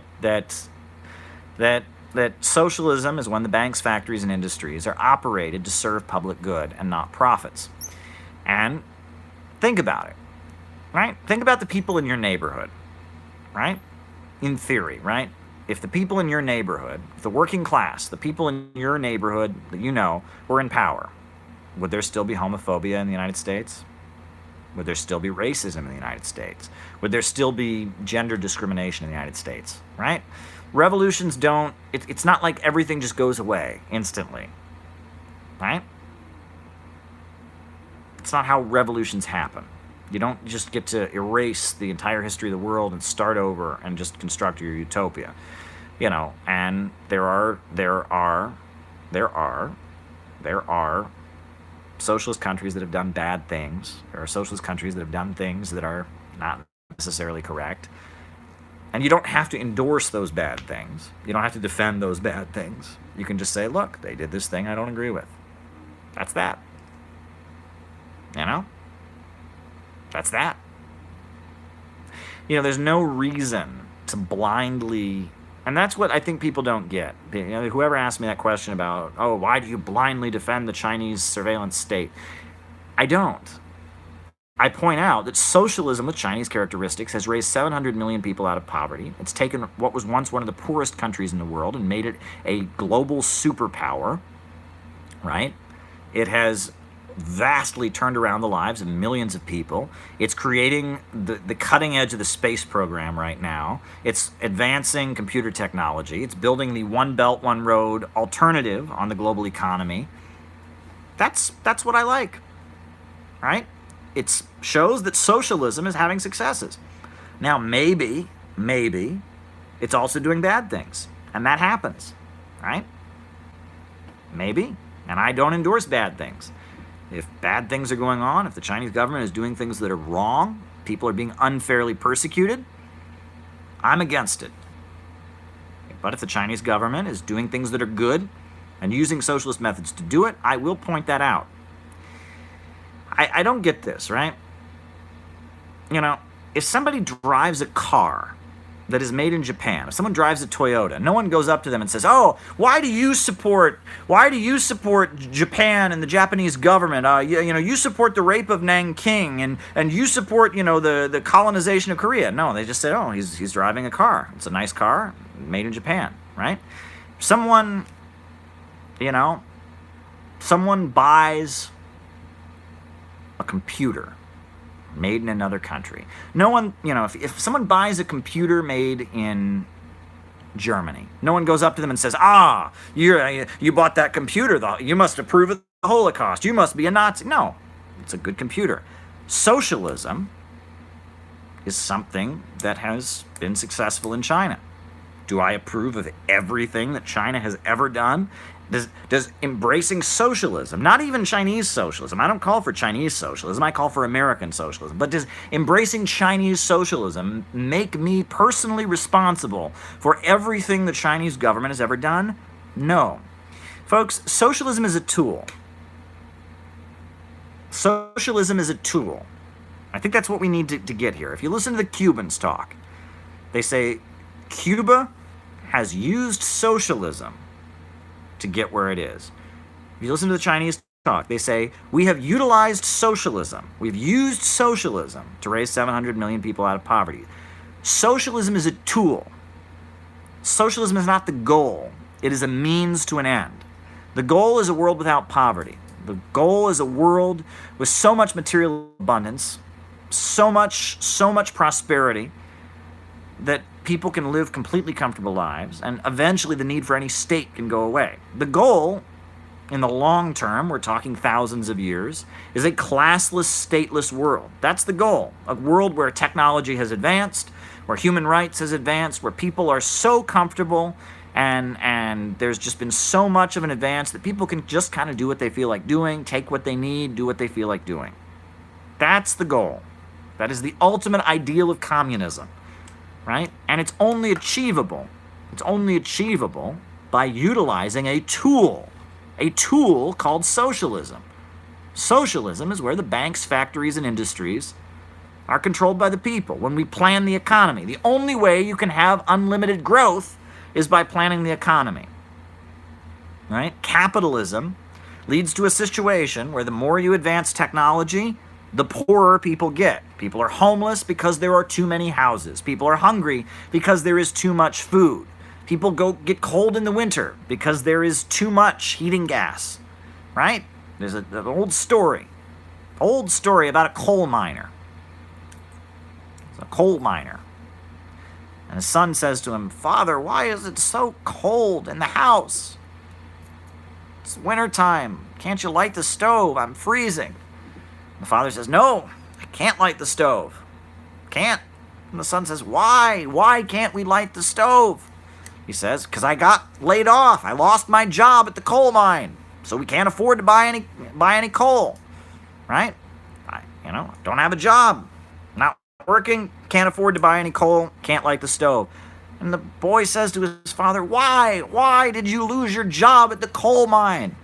And the father says, "Because there's too much coal." And that's capitalism. The more efficient the means of production become, the fewer people are hired, the less those that are hired get paid, and the result is greater poverty. But socialism is when the banks, factories, and industries are controlled by the state. It's when society as a whole, the people, not some phony nationalization, it's not like the Saudi oil company, right? But when society as a whole, the people come together and take control of the centers of economic power and operate them for the benefit of public good.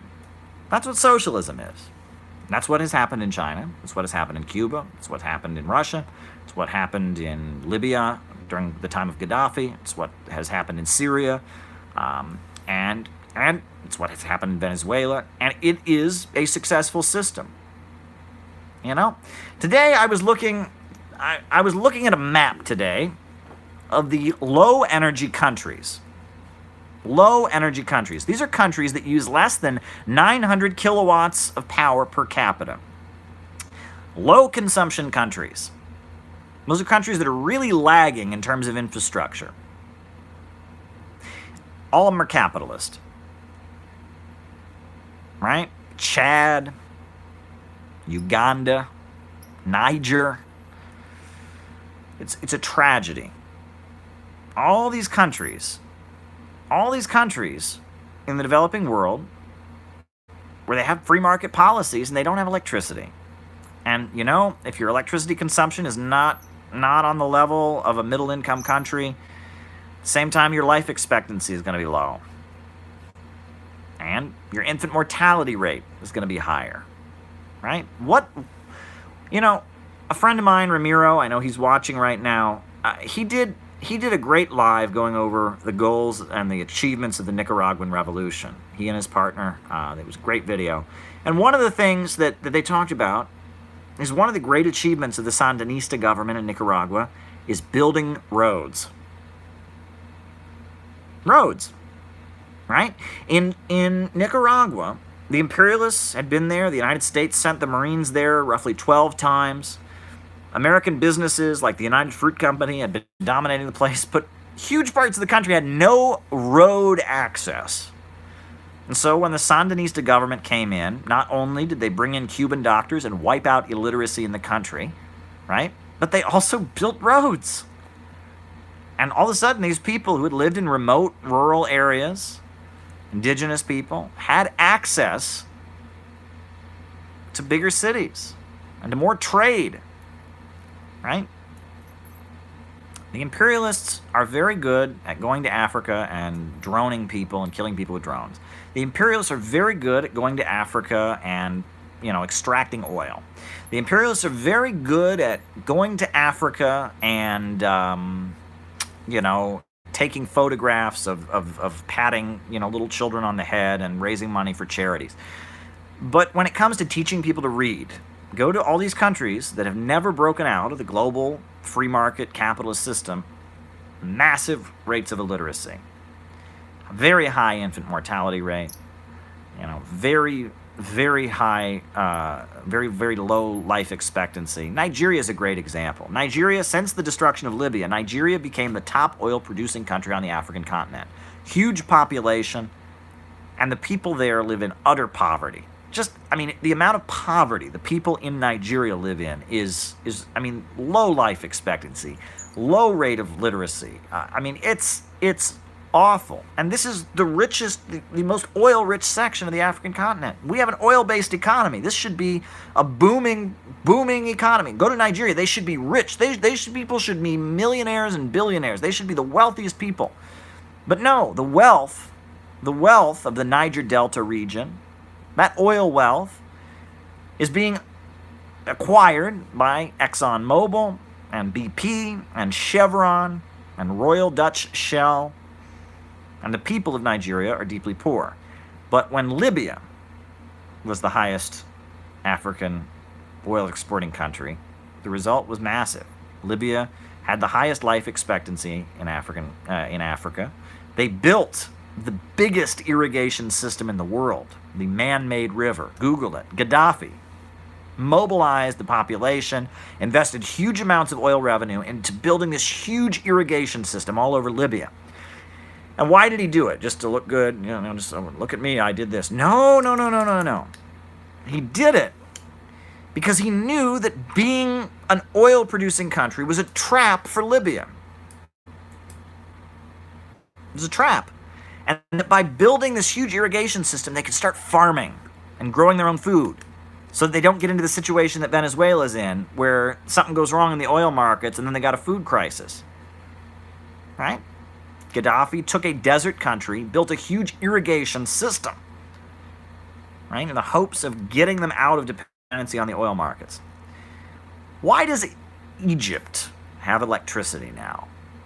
Egypt is a fully electrified country. Why is that, right? Did the British Empire go to Egypt and say, my goodness, you Egyptians, you ought to have some electricity. We, the British Empire, are going to electrify your country out of goodwill because we just care about you so much. No. That's not what happened.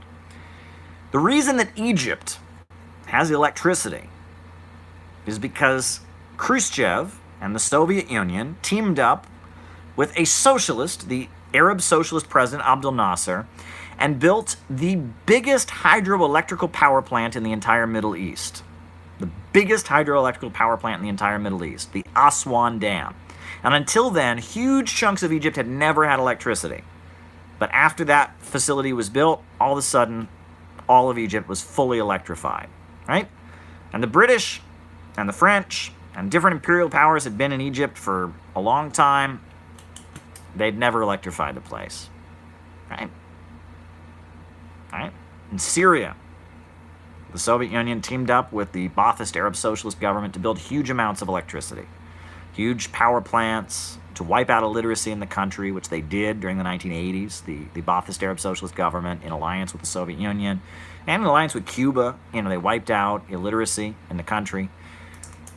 Infrastructure development has been carried out with socialism. And then people say, oh, okay, so you want socialism. That means you want the USA as it is now to go to the condition that Syria is in right now. No, because socialism is a tool.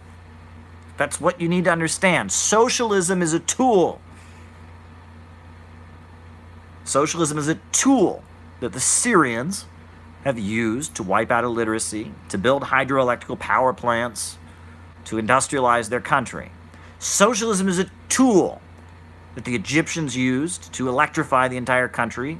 Socialism is a tool that China has used to raise 700, 800 million people out of poverty.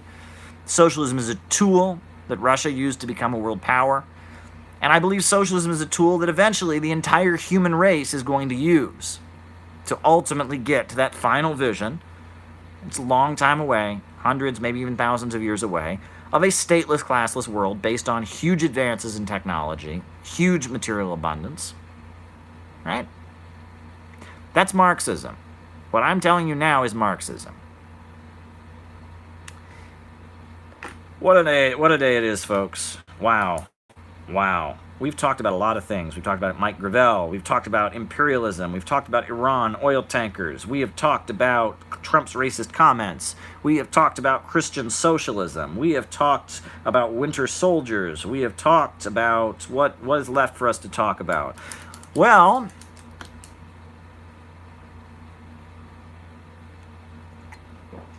folks,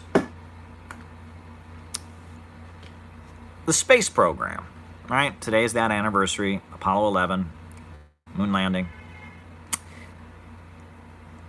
The way we think about the space program is wrong, I think. The way people largely think about the space program is, it's like a patriotic thing, right? The moon landing, one small step for man, we're all supposed to salute. Wow, America's so great. There's a lot of leftists that actually oppose the space program because they see it as tied in with the military. They see NASA as tied in with the Pentagon. They oppose it. I think that's wrong. I think we should support the space program. The space program is good. But one particularly important thing you have to remember about the space program is that at this point, the space program is really about energy. Right? If we can get out of fossil fuels, and get to fusion energy, the space program is very, very important. Helium-3. Look up helium-3. That is a potential fusion energy source. There's not very much of it on the Earth, but the moon, the dark side of the moon, or not the dark side, but the far side of the moon, right? Not a Pink Floyd album. The far side of the moon is covered in this element, this isotope called helium-3. And helium-3 is key. Helium-3 is key. Helium-3 is key in fusion energy. That's why China is pushing the space program right now. It's not an ego thing. It's not, China's not doing the space program because they're, trying to be proud of themselves. It's about resources and energy. We can get to Mars. Think about the potential there. Minerals, fusion energy. We need to start thinking about the space program not as a sci-fi movie, not as a fit of patriotism. Bum, bum, ba-dum, bum. America's #1. We got outer space. No. Turn down the patriotic music. We need to think about the space program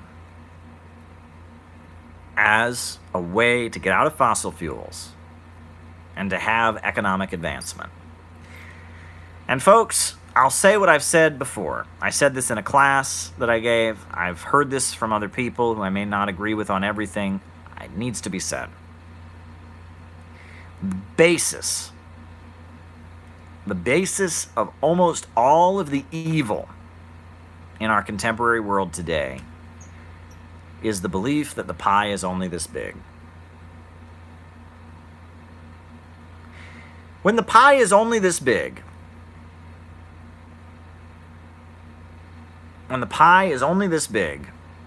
the only way you can get a bigger slice is by cutting into somebody else's slice.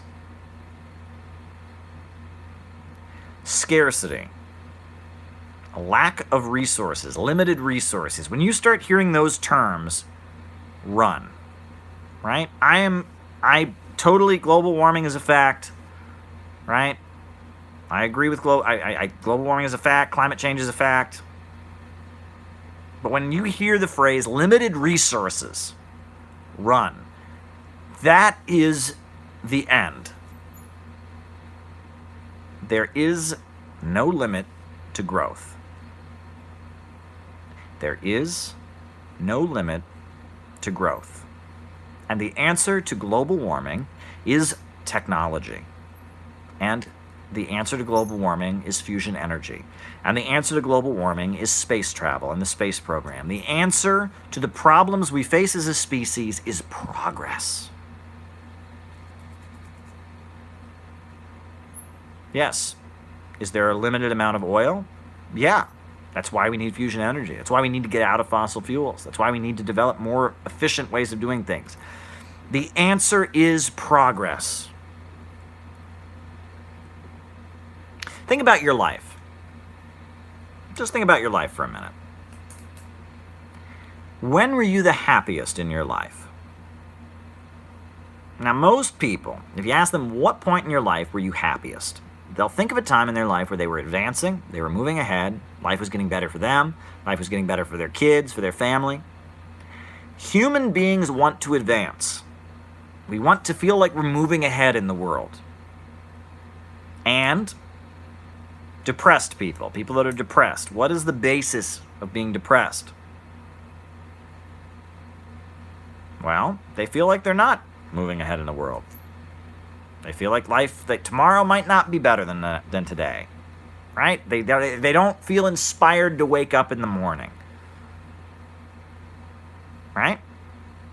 Pessimism versus optimism. Progress versus stagnation. And there is a faction, I would say the imperialists, the most powerful of the imperialists, at this point are determined to stop historical progress. Because if we get fusion energy, what good is ExxonMobil going to be? If we get fusion energy, what good is BP and Chevron going to be? Historical progress means putting Wall Street and London out of business. It means that their global order, based on accumulation through destruction, is brought to an end. And so, the imperialists very strongly believe in pessimism. There's too many people in the world. We use too many resources. Look, the pie's only this big. The pie's only this big. So somebody has to just make their slice smaller so someone else can get a bigger, because the pie's only this big. That's the basis of fascism. That's the basis of brutal dictatorships. When the pie's only this big, the only way you can get a bigger slice of the pie is if you cut into someone else's slice of the pie. So, one section of the population says, you know what? I work harder than those people over there. They have too big of a slice of the pie, and I want you to cut some of their slice of the pie and make it sort of my pie of the slice of the pie. And somebody else says, you know what? Yeah, you know what? These people over there, they think they work hard. Well, we've been screwed over. We deserve a bigger slice of the pie. Cut into their slice of the pie. Give us a bigger slice of the pie. This is how genocides happen. This is how ugly wars happen. When you decide that the pie is only this big and can never only be this big, limited resources, by doing that, you trap people. You trap people into a downward spiral. Because we as human beings naturally want more. We are built to advance. No other species is capable of doing what we are doing. The definition of human beings. Other species interact with their environment. But, as Frederick Engels beautifully explained, only human beings have the ability to make the environment serve us. And that's what we do. So, we need to start thinking about space travel and resources from other planets. We need to start thinking about new forms of energy. But this notion of limited resources is the road to disaster. If you want to see World War III and genocide and death, you just sit there and go, hey, there is no limit to growth. There is no limit to growth. There is no limit to growth. It needs to be said. Absolutely must be said. The forces that say that, I may not agree with them on everything. There's a lot of different people that see that perspective, but I strongly believe that. So what's on people's minds, folks? Been going for a little while here. Yeah. What's on people's minds? What's new?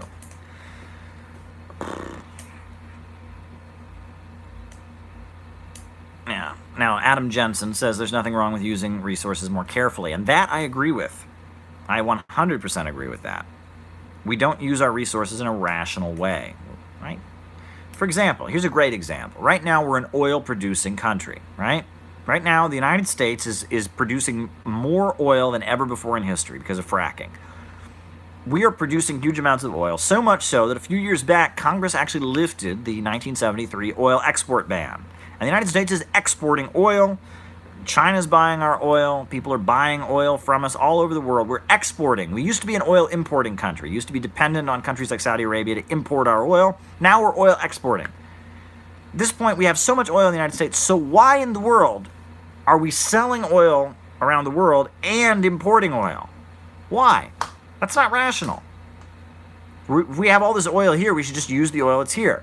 But the oil that's here is owned by different companies, right? You got little fracking companies, Devon Energy, Noble Energy, you got BP, you got Chevron.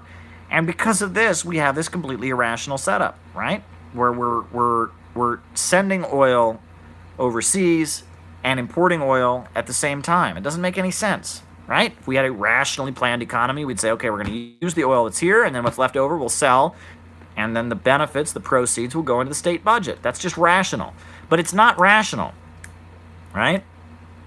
It's not rational under capitalism. Capitalism, that oil isn't produced because people need it for energy. That oil isn't produced because we need plastic and we need, cars to drive. The oil is produced so capitalists can make a profit. And there's different capitalists who are competing with each other.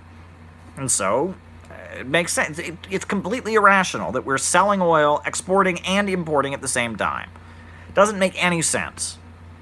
If we had a state-run oil market, we would just say, okay, We would have enough oil that we could use it domestically, and then what was left over, we'd sell it, and the proceeds would go into the state budget. That's common sense, but capitalism is not common sense. It's the rule of the dollar. And it's not just oil, it's coal, it's rare earth elements, and the way we use resources is dictated by profit. It's not planned out rationally, and that's a big problem. The problem isn't, though, that we're using resources. Human beings are always going to use resources. And there's a whole galaxy full of helium-3 and minerals and water and all kinds of stuff, right? But the problem isn't that we use resources, it's that we use resources in an irrational way. How much junk mail do you get? Junk mail. How much junk mail do you get every day? Why does that exist? And think about it. All kinds of people who could be doing something productive for society are designing that junk mail. All kinds of, of trees that could be used to print new books about how to, cure world hunger instead are used to print junk mail. Junk mail. Why does junk mail exist? Because it makes money. It makes money. There's no reason for it. There's all kinds of things that go on that are completely irrational. Socialism is when you apply rational thinking and science to the economy. It's when human beings apply our rational minds to the economy, and the anarchy of production, or the irrationality of the market, is eliminated. That's what socialism is.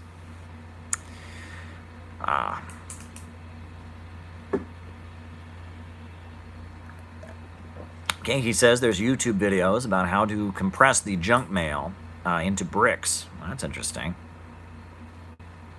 Right?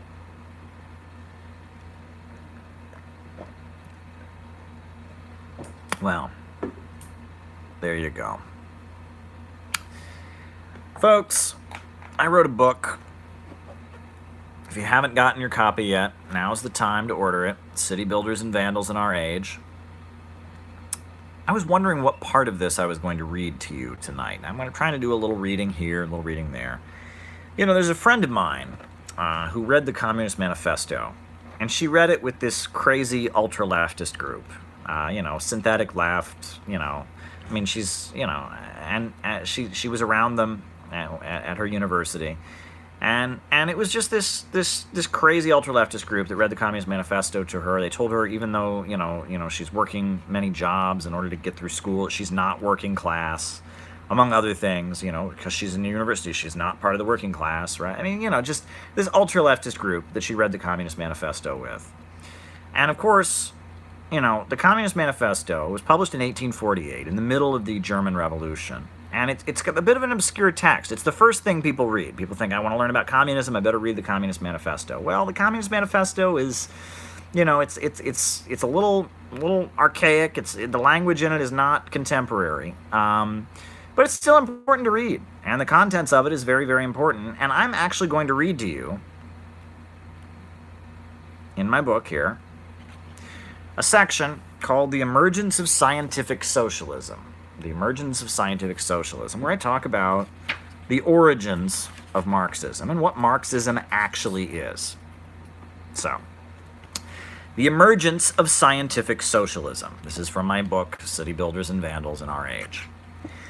The political and economic theorist Henri de Saint-Simon looked on the French society created in the massive revolution and saw millions who were left hungry and destitute. He invoked Christianity and moralism and built cooperatives while providing charity to the poor. Saint-Simon began speaking of socialisme, or with an E on the end, as an alternative to selfishness and individualism of the new society, where profits ruled and the self-interest seemed far less restrained than ever before.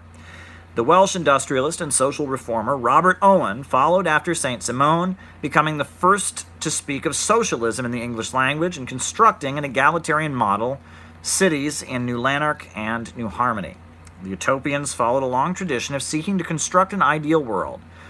But for the first time, science was applied to this project came in 1848 during the German Revolution. As a young man, the socialist revolutionary Karl Marx was a participant in a massive revolt that sought to create a German nation-state. The uprising was part of the Spring of Nations, a series of rebellions that swept Europe, demanding the creation of democratic republics, social equality, and better conditions for the people. Like most of the 1848 uprisings, the German Revolution failed. Marx's faction in the 1848 revolution, the Communist League, presented a document called the Communist Manifesto to express its beliefs. The text presented arguments for a new social order beyond capitalism. Unlike Saint-Simon and Owen, Marx's arguments were not rooted in a moral criticism and religious sentiments, but rather rooted in an analysis of history and human society and how it develops. Marx famously begins with the document with the words, "The history of hitherto existing society has been a history of class struggle." He explained the constant drive of human beings toward a higher mode of production, fueled by a conflict between different social classes. Prior to this opening statement, Marx's preamble declares, "A specter is haunting Europe, the specter of communism," arguing that the ideas he presented were well alive across Europe and that the 1848 Manifesto was simply the first place to give a concise and popular voice to them. Marx spoke of the working class, the proletariat, a class of laborers who live only so long as they find work, and who find work only so long as their labor increases capital. These laborers, who must sell themselves piecemeal, are a commodity, like every other article of commerce, and are consequently exposed to the vicissitudes of competition and all the fluctuations of the market. He called for the working class to rise up and take control of society, rescuing it from the irrational greed of factory owners. Quote, "The proletariat will use its political supremacy to wrest by degree all capital from the bourgeoisie, to centralize all instruments of production in the hands of the state and of the proletariat organized as the ruling class, and to increase the total productive forces as rapidly as possible." You hear that? Increase the total productive forces, raise living standards, growth, right? That thing that the fake synthetic left doesn't believe in, growth. That's the point, according to Marx. I'm sorry, I'm trying to not give my commentary and just read the text, and increase total productive forces as rapidly as possible. The Marxists argued that the factory owners lived by extracting surplus value from those they hired and operated only according to what was profitable. As a result, the new society unfolding across Europe was plagued by economic crises, war, hunger, and poverty amidst plenty. And while the bourgeoisie had done great things by breaking apart feudalism, Marx argued that its new society presented fresh contradictions that could only be resolved by the working class rising up. Marxism argued that the workers controlling the means of production, the economy could be rationally planned, and human progress would no longer be restrained by the anarchy of production. As Marx's close collaborator, Friedrich Engels, later explained, the purpose of the communist revolution was to establish a society where growth and human progress were unlimited. According to Marx's theory, with a state-run economy, humanity could be unleashed to gradually deconstruct all forms of social hierarchy and oppression. Quote, "In a higher phase of communist society, after the enslaving subordination of the individual to the division of labor, and therewith the antithesis between mental and physical labor has vanished. After labor has not only become a means of life, but life's prime want, after the productive forces have also increased with the all-around development of the individual, and the all springs of cooperative wealth flow more abundantly. Only then can the narrow horizon of bourgeois right be crossed in its entirety, and society inscribe on its banners, from each according to his own ability, from each according to his needs." The ultimate vision was for human productivity and creativity, after perhaps thousands of years, to establish so much material abundance that the need for any form of coercion and authority would fade away.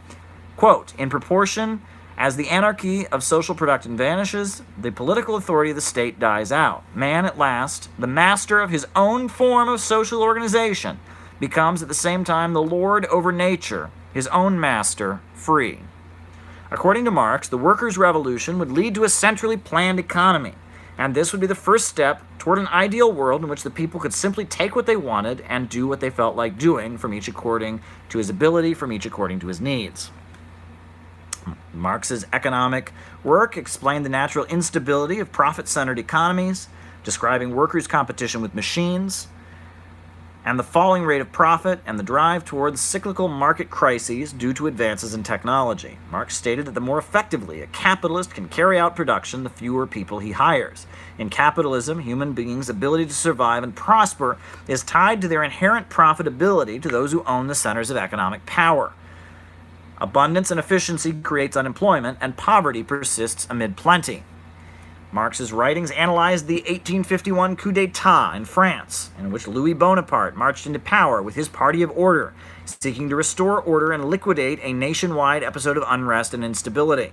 Marx described how in a time of crisis, factions among the ruling class begin to violently suppress each other in the hopes of taking dramatic economic actions and stabilizing a naturally unstable economy.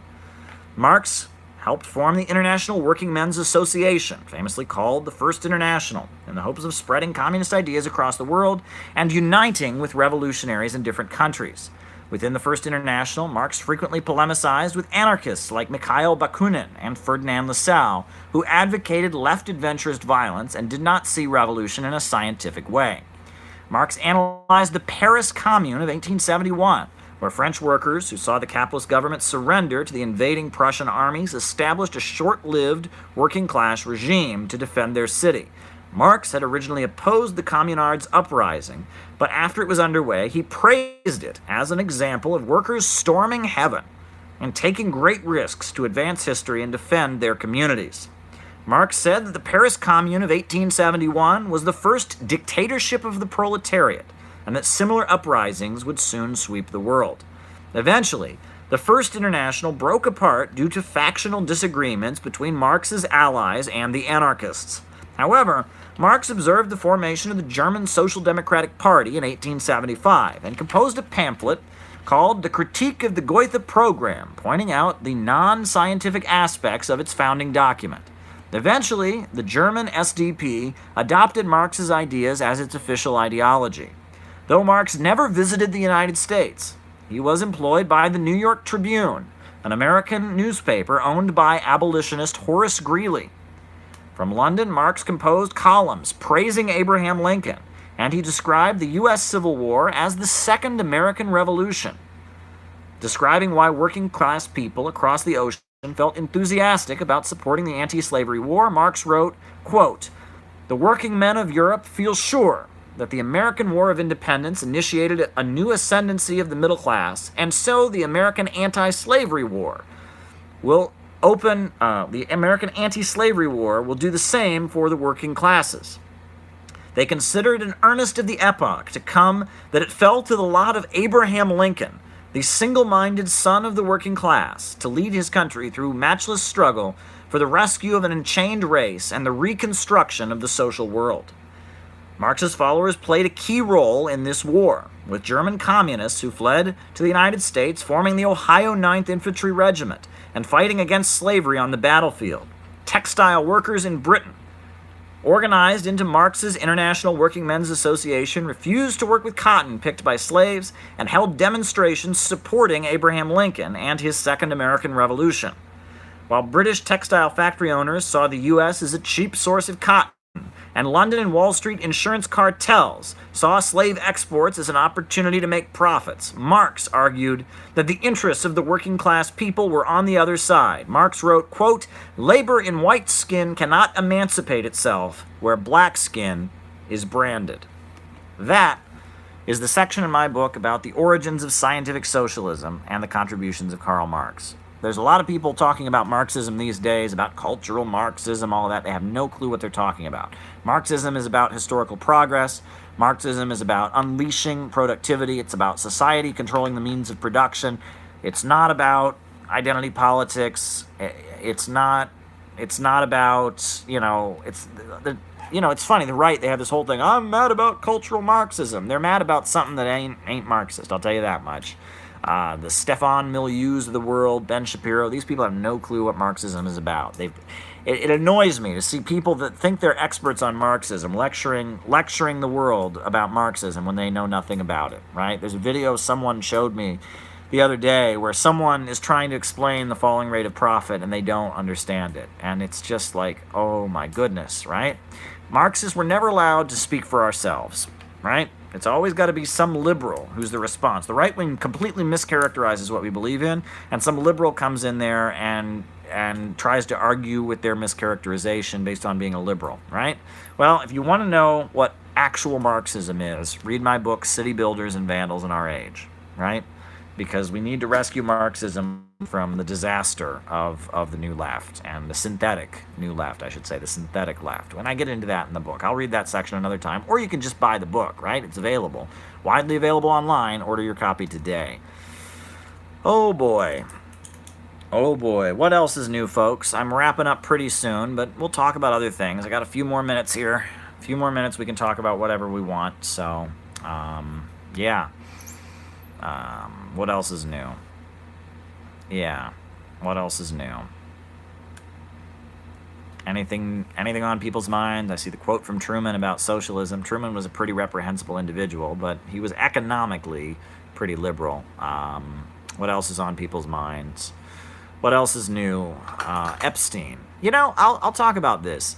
Okay, folks.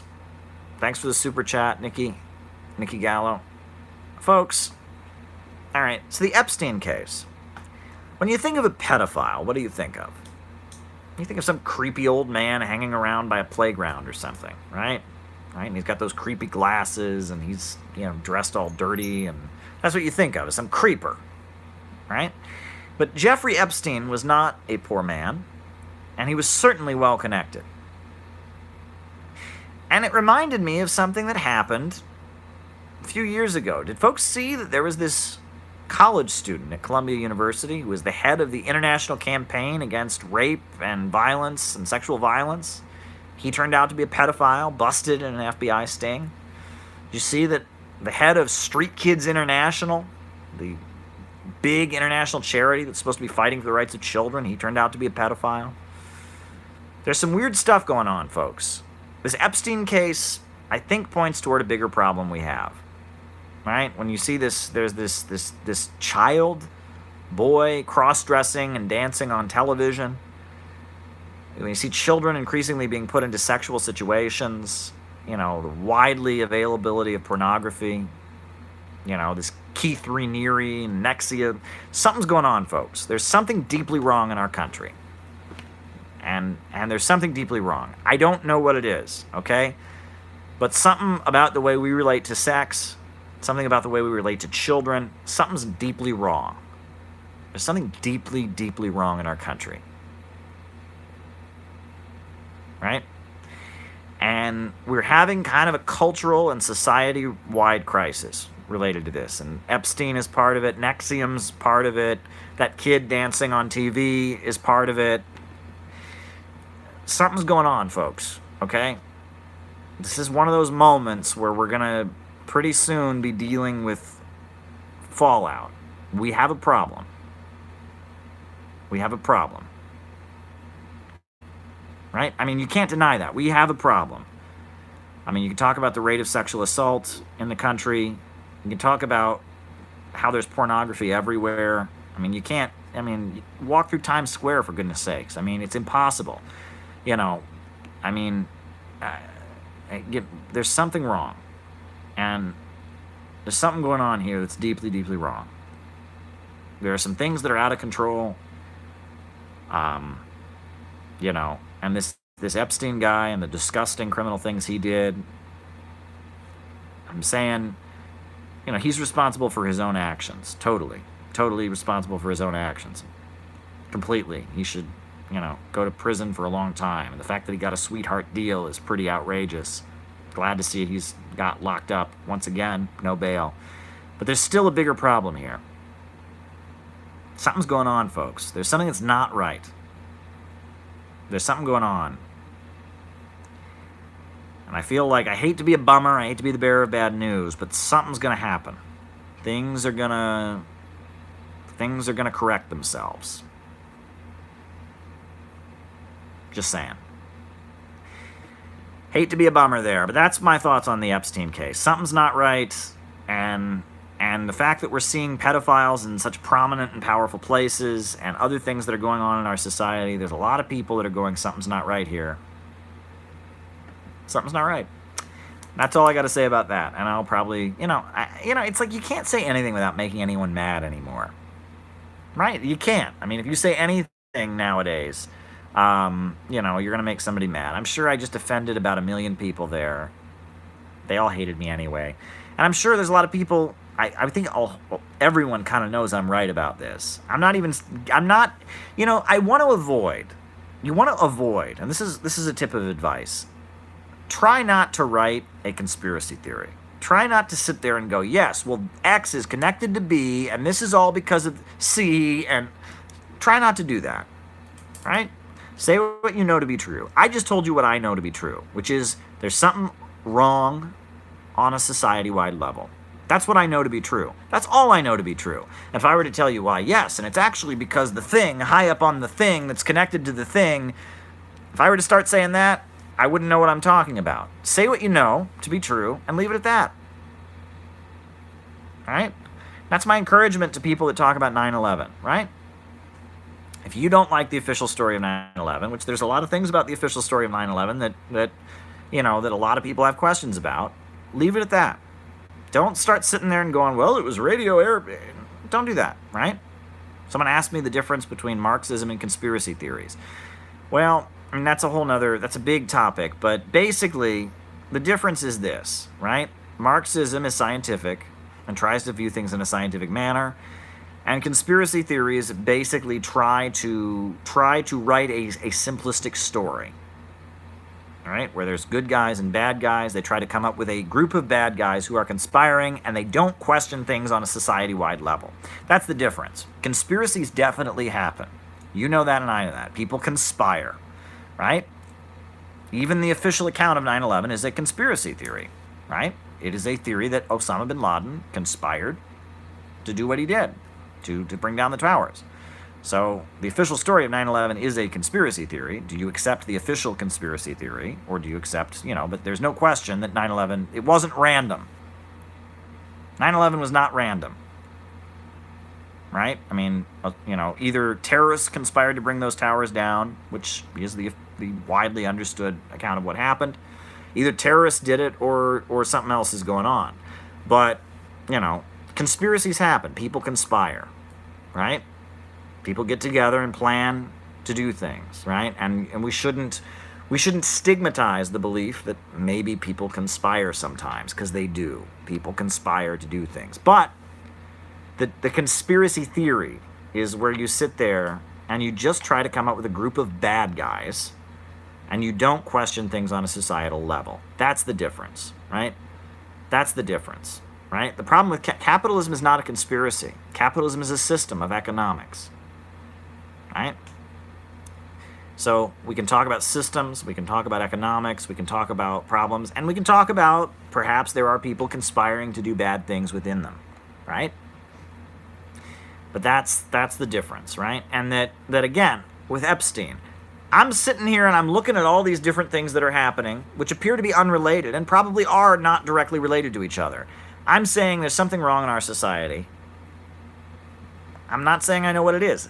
That's being scientific. If you start sitting there and going, well, Epstein was working with and you start singing dem bones, the hip bone's connected to the and Epstein's connected to the nexium, and do the Desmond, and that, you start doing that. Don't do that, right? That's a beautiful mind. You got to slow down, right? Don't say things that you don't know to be true. Don't project, right? Ask questions. But don't start drawing up narratives. Don't draw up a narrative until you know what's going on. That's my advice. You can do whatever you want, right? You're free. You can do whatever you want. I'm not telling you how to think. You can think whatever you want. This is, I think, what is it? I believe, if I'm not mistaken, who was it? Mark Twain very famously said that the great thing about America is you're free to think whatever you want and say whatever you want. You're free to think whatever you want and say whatever you want, but everyone has the common decency to do neither. That's kind of how U.S. society is, right? I was constantly told that America is a great country because we have free speech, and that's why you should never protest the wars, because it's like disrespectful to use your free speech, and the soldiers are fighting for our free speech, so you should not use it. It's this strange thing about the United States. We're the most free people, and therefore you should never use your freedom because you're a bad person if you do. It's kind of silly. But yeah, what else is on people's minds, folks? I'm not in a rush to get any place. Not in a rush to get any place. I'm happy. You're all having fun. I'm having fun. Right? Saturday night. What do I think of Ilhan Omar? I disagree with her on a number of points, specifically Syria, but the way she's been critical of Israel, I think she's made very, very important points. And the way she's being attacked now is unconscionable. It's completely unacceptable. right? The way they're going after her. She should move to another country. I mean, it's just unacceptable the way Trump is going after her. Now, some people think Trump is trying to make her and AOC and others the center of attention in the Democratic Party. Maybe, but yeah, I mean, at this point, most people think the way he talked about her is unacceptable. And I think that's correct. I think that what Trump is doing is reprehensible. And I think it shows, as I said in my earlier video, I think it shows the neocons have kind of defeated Donald Trump. I mean, this is just neocon stuff. There's nothing bold, there's nothing new, there's nothing challenging the status quo about don't question things, and if you do, you should move to another country. There's nothing original about that. Do you know how many times I heard that when I was growing up? You're against America. You hate America. I'm sick of hearing it. It's not original. It's not profound. It's not logical, right? Because all the people that say that have things about the status quo they don't like, right? My taxes are too high. Well, if you don't like it here, move to another country.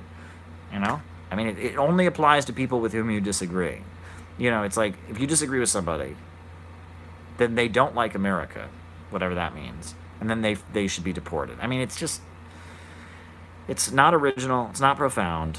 Love it or leave it is the oldest, stupidest cliche I've ever heard. And the fact that Trump has resorted to that's where Trump's at. It's like he's fallen back on that old canard, as they say. Well, it's not looking too good for the Donald. I do think he's got a very good chance of being reelected, honestly. I think the chances of him being reelected are pretty solid at this point. I mean, who knows? I mean, we haven't seen what the Democratic side is going to come up against him. But I have a feeling, I mean, the fact that he's now doing love it or leave it, I mean, there's nothing there that's remotely, that's kind of a surrender. That's a defeat. That's a white flag. Bush said love it or leave it. Clinton said love it or leave it. Do you remember that? That was Bill Clinton. I read Bill Clinton's My Life, and that's when he was criticizing the far left. He's like, some of the people on the far left hate America. They don't like our country. I mean, it's just like that's the oldest trope in the world, right? It's the oldest trope in the world. And so if that's what Trump's about now. He's a love it or leave it guy. And it's just like, okay. I think people should be careful. Right? Now, people are calling it racist, and it is in a way, right? Because, she's a U.S. citizen, she's been elected to Congress, and you're treating her like she doesn't belong. You're saying that because she's dark, there's an element of racism in it, okay? But you want to be careful when you call things racist, because there's a lot of people, and I mean, this is true, there's a lot of people who, the second you say the word racist, they immediately get defensive and angry. So if you're going to use the word racist, you need to be prepared to explain it. You need to be prepared to explain it. Racism is absolutely real. I think it's racist what Trump is doing to Ilhan Omar. I absolutely do think that. But I'm prepared to explain why. And that's the thing. It shows being out of touch. In liberal circles, you can go around and say, well, this is racist or that is racist, and never explain it. But outside of the lefty circles, you need to explain it. If you're going to call somebody racist, which is that racism is absolutely a thing and it should be called out, but you need to be able to explain it. All right? Different types of racism, says Lucas Marshall. Absolutely. But if you're going to call somebody racist, or you're going to describe systemic racism, or you're going to describe racial bias, you need to be able to explain what you're talking about. Because there's a lot of people that get defensive the second they hear the term racist. Right? And in order to maintain your credibility in an argument, you can't just say, well, it's racist just because I said it's racist. And we've all been there. Someone says this is racist. And you say, why is it racist? Oh, the fact that you would ask me that shows that you're racist. It's like, okay. I mean, you can't really argue with somebody like that. But if someone argues that way with you, you're going to be intimidated. You're not going to argue back because they just said you're racist for disagreeing with them calling something racist. But have they convinced you of anything? No. They've shut you up, basically. But have they convinced you of anything? No. No. Yeah, And yeah, you can disarm somebody. Right? You can, but if you want to convince people of things, if you need to use the word racist carefully and explain how things are racist. There are plenty of things that are racist in this world. That you need to be able to explain it. And again, I'm probably offending somebody by saying that. I've probably disrespected somebody, and sorry, I don't care. Needs to be said. And that was one of my biggest pet peeves when I was a leftist. We were always calling everything racist. And I would think, if anyone from my hometown was here, they would just get defensive and stop listening to me, unless I could explain how it was racist. You have to explain how things are racist if you use that word, because there's a lot of people who just get defensive and say that racism isn't real. Racism is, that's a widely believed among the population. There are a lot of people who just get immediately very defensive when you say that things are racist. So you need to be able to explain to those people how things are racist, right? You have to be patient with people, right? You can't expect people to just immediately agree with you. There are a lot of people in the USA, the kind of stuff we talk about on our lives here, they're never heard it before in their lives. It's a big country out there. We're sitting here talking about the means of production and Marxism and socialism and capitalism and imperialism, and these people are going, what? What?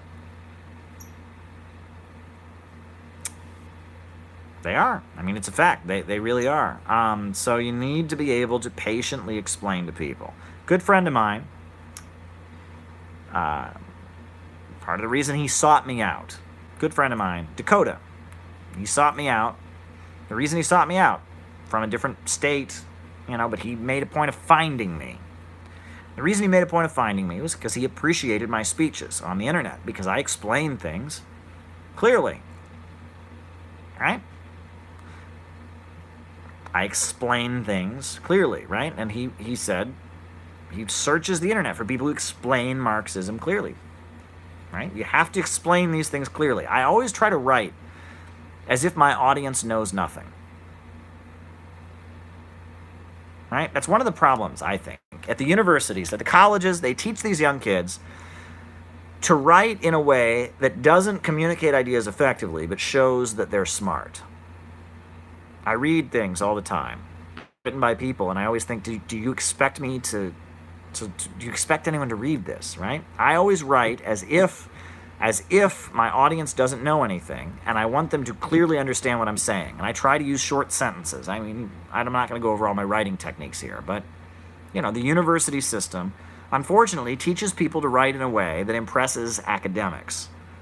And it doesn't teach people to write in a way that actually communicates ideas effectively to people who don't know, or not familiar with what you're explaining to them. I always try to write in a way, I always try to talk in a way that I could communicate ideas effectively. I do, and I think it must be done. So, that's what I'm saying. People are talking about AOC. I'll just say this, right? Okay, I've met AOC, met her one time, long before she was, a big deal. It's kind of funny. I met her totally randomly one time, and it was a friendly interaction. Charming person. But, I met AOC, and now she is who she is, and, some of what she says I agree with, some of what she says I don't. And there are times where, yes, I'm frustrated, but I want to warn people.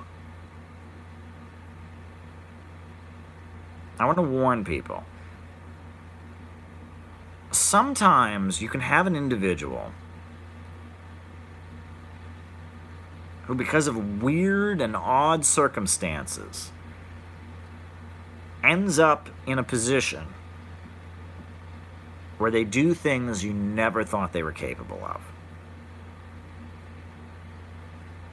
And I want you to keep in mind that, what's going down with Trump and the squad, it's putting AOC and Ilhan Omar into positions where they might end up doing things. They might end up doing things we never expected. That when history marches forward, and when individuals become prominent in history, it's generally because they're giving voice to bigger forces.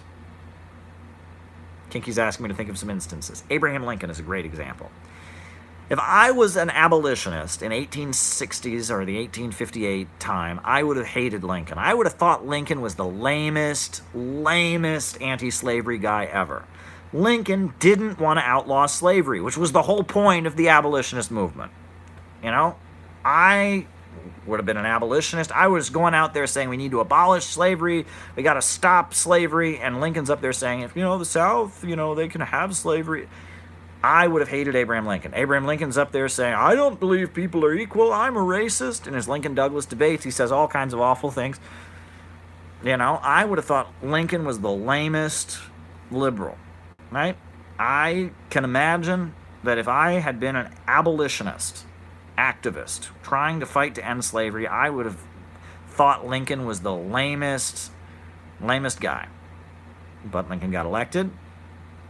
Lincoln did not try to abolish slavery, but he wouldn't allow any new slave states, and he would not force other states to cooperate with slavery, with the fugitive slave law and all of that.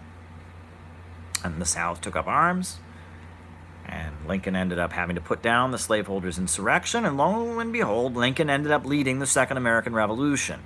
Not because he wanted to, not because he was a particularly smart person, not because he was that sometimes people get thrust into positions by history where they end up doing things that you never thought they would do. And so that's why I'm urging people to be careful about AOC. People get mad, well, AOC doesn't sound smart, or, they don't like her argument with somebody, or there's a lot of things she said that I don't agree with, I'll tell you that much.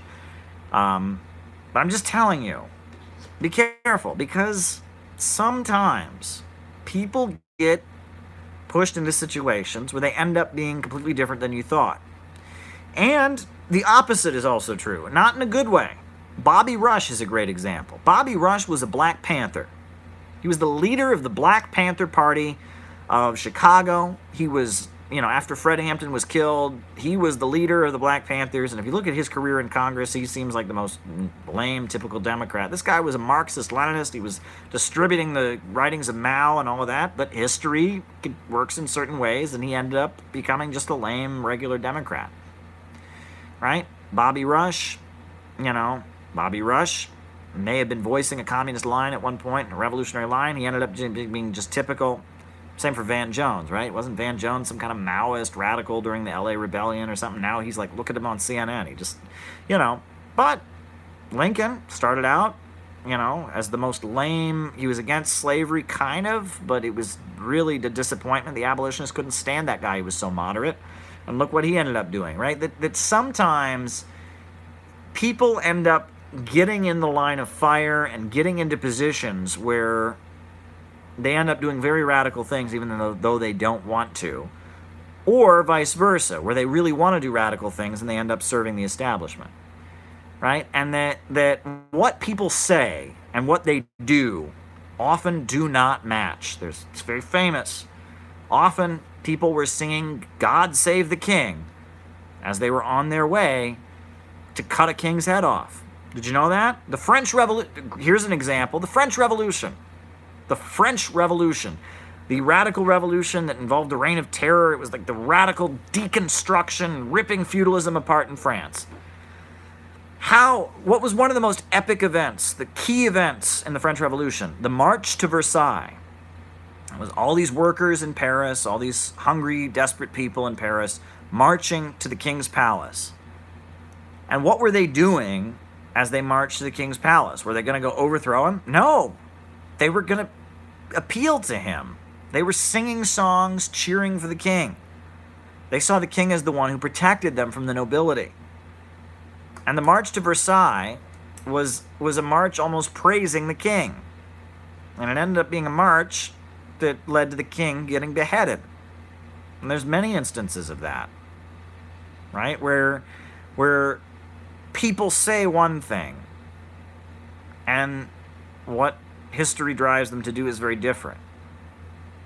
And it works both ways, right? There are people that have said really revolutionary sounding, amazing things, and at the end of the day, don't, almost serve the system that they're denouncing. And there have been individuals, mind you, who say really moderate, lame things, but ended up, because of history, end up getting thrust into a position where they end up doing amazing things. That you cannot judge a politician by what they say. You can judge a politician by what they do.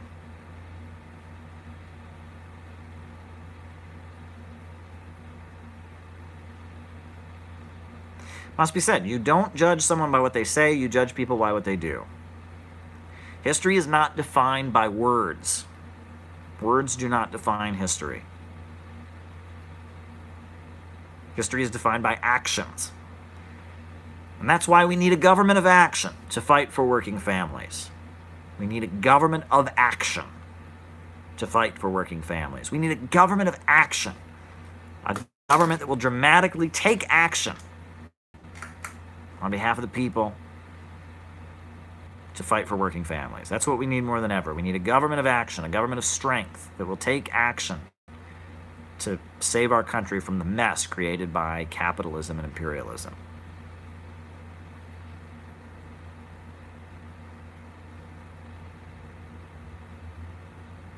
We need a government of action to fight for working families. We need a government of action to fight for working families. We need a government of action to fight for working families.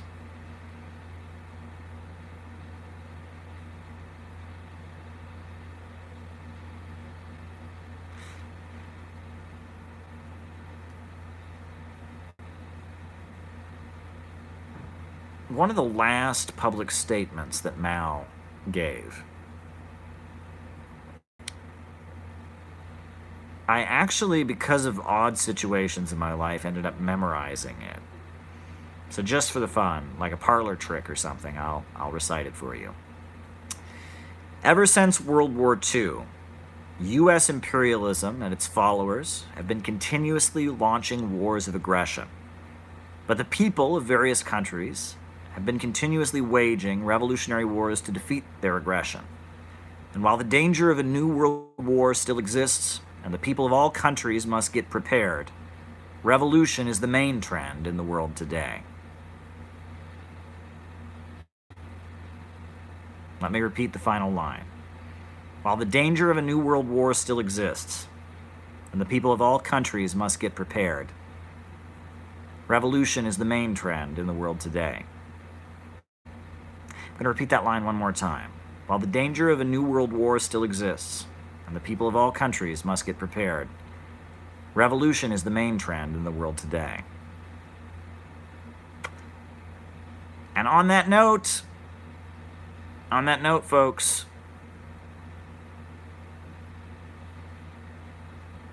I'm going to end. That was one of the final statements of Mao Zedong. On that note, folks, I'm out.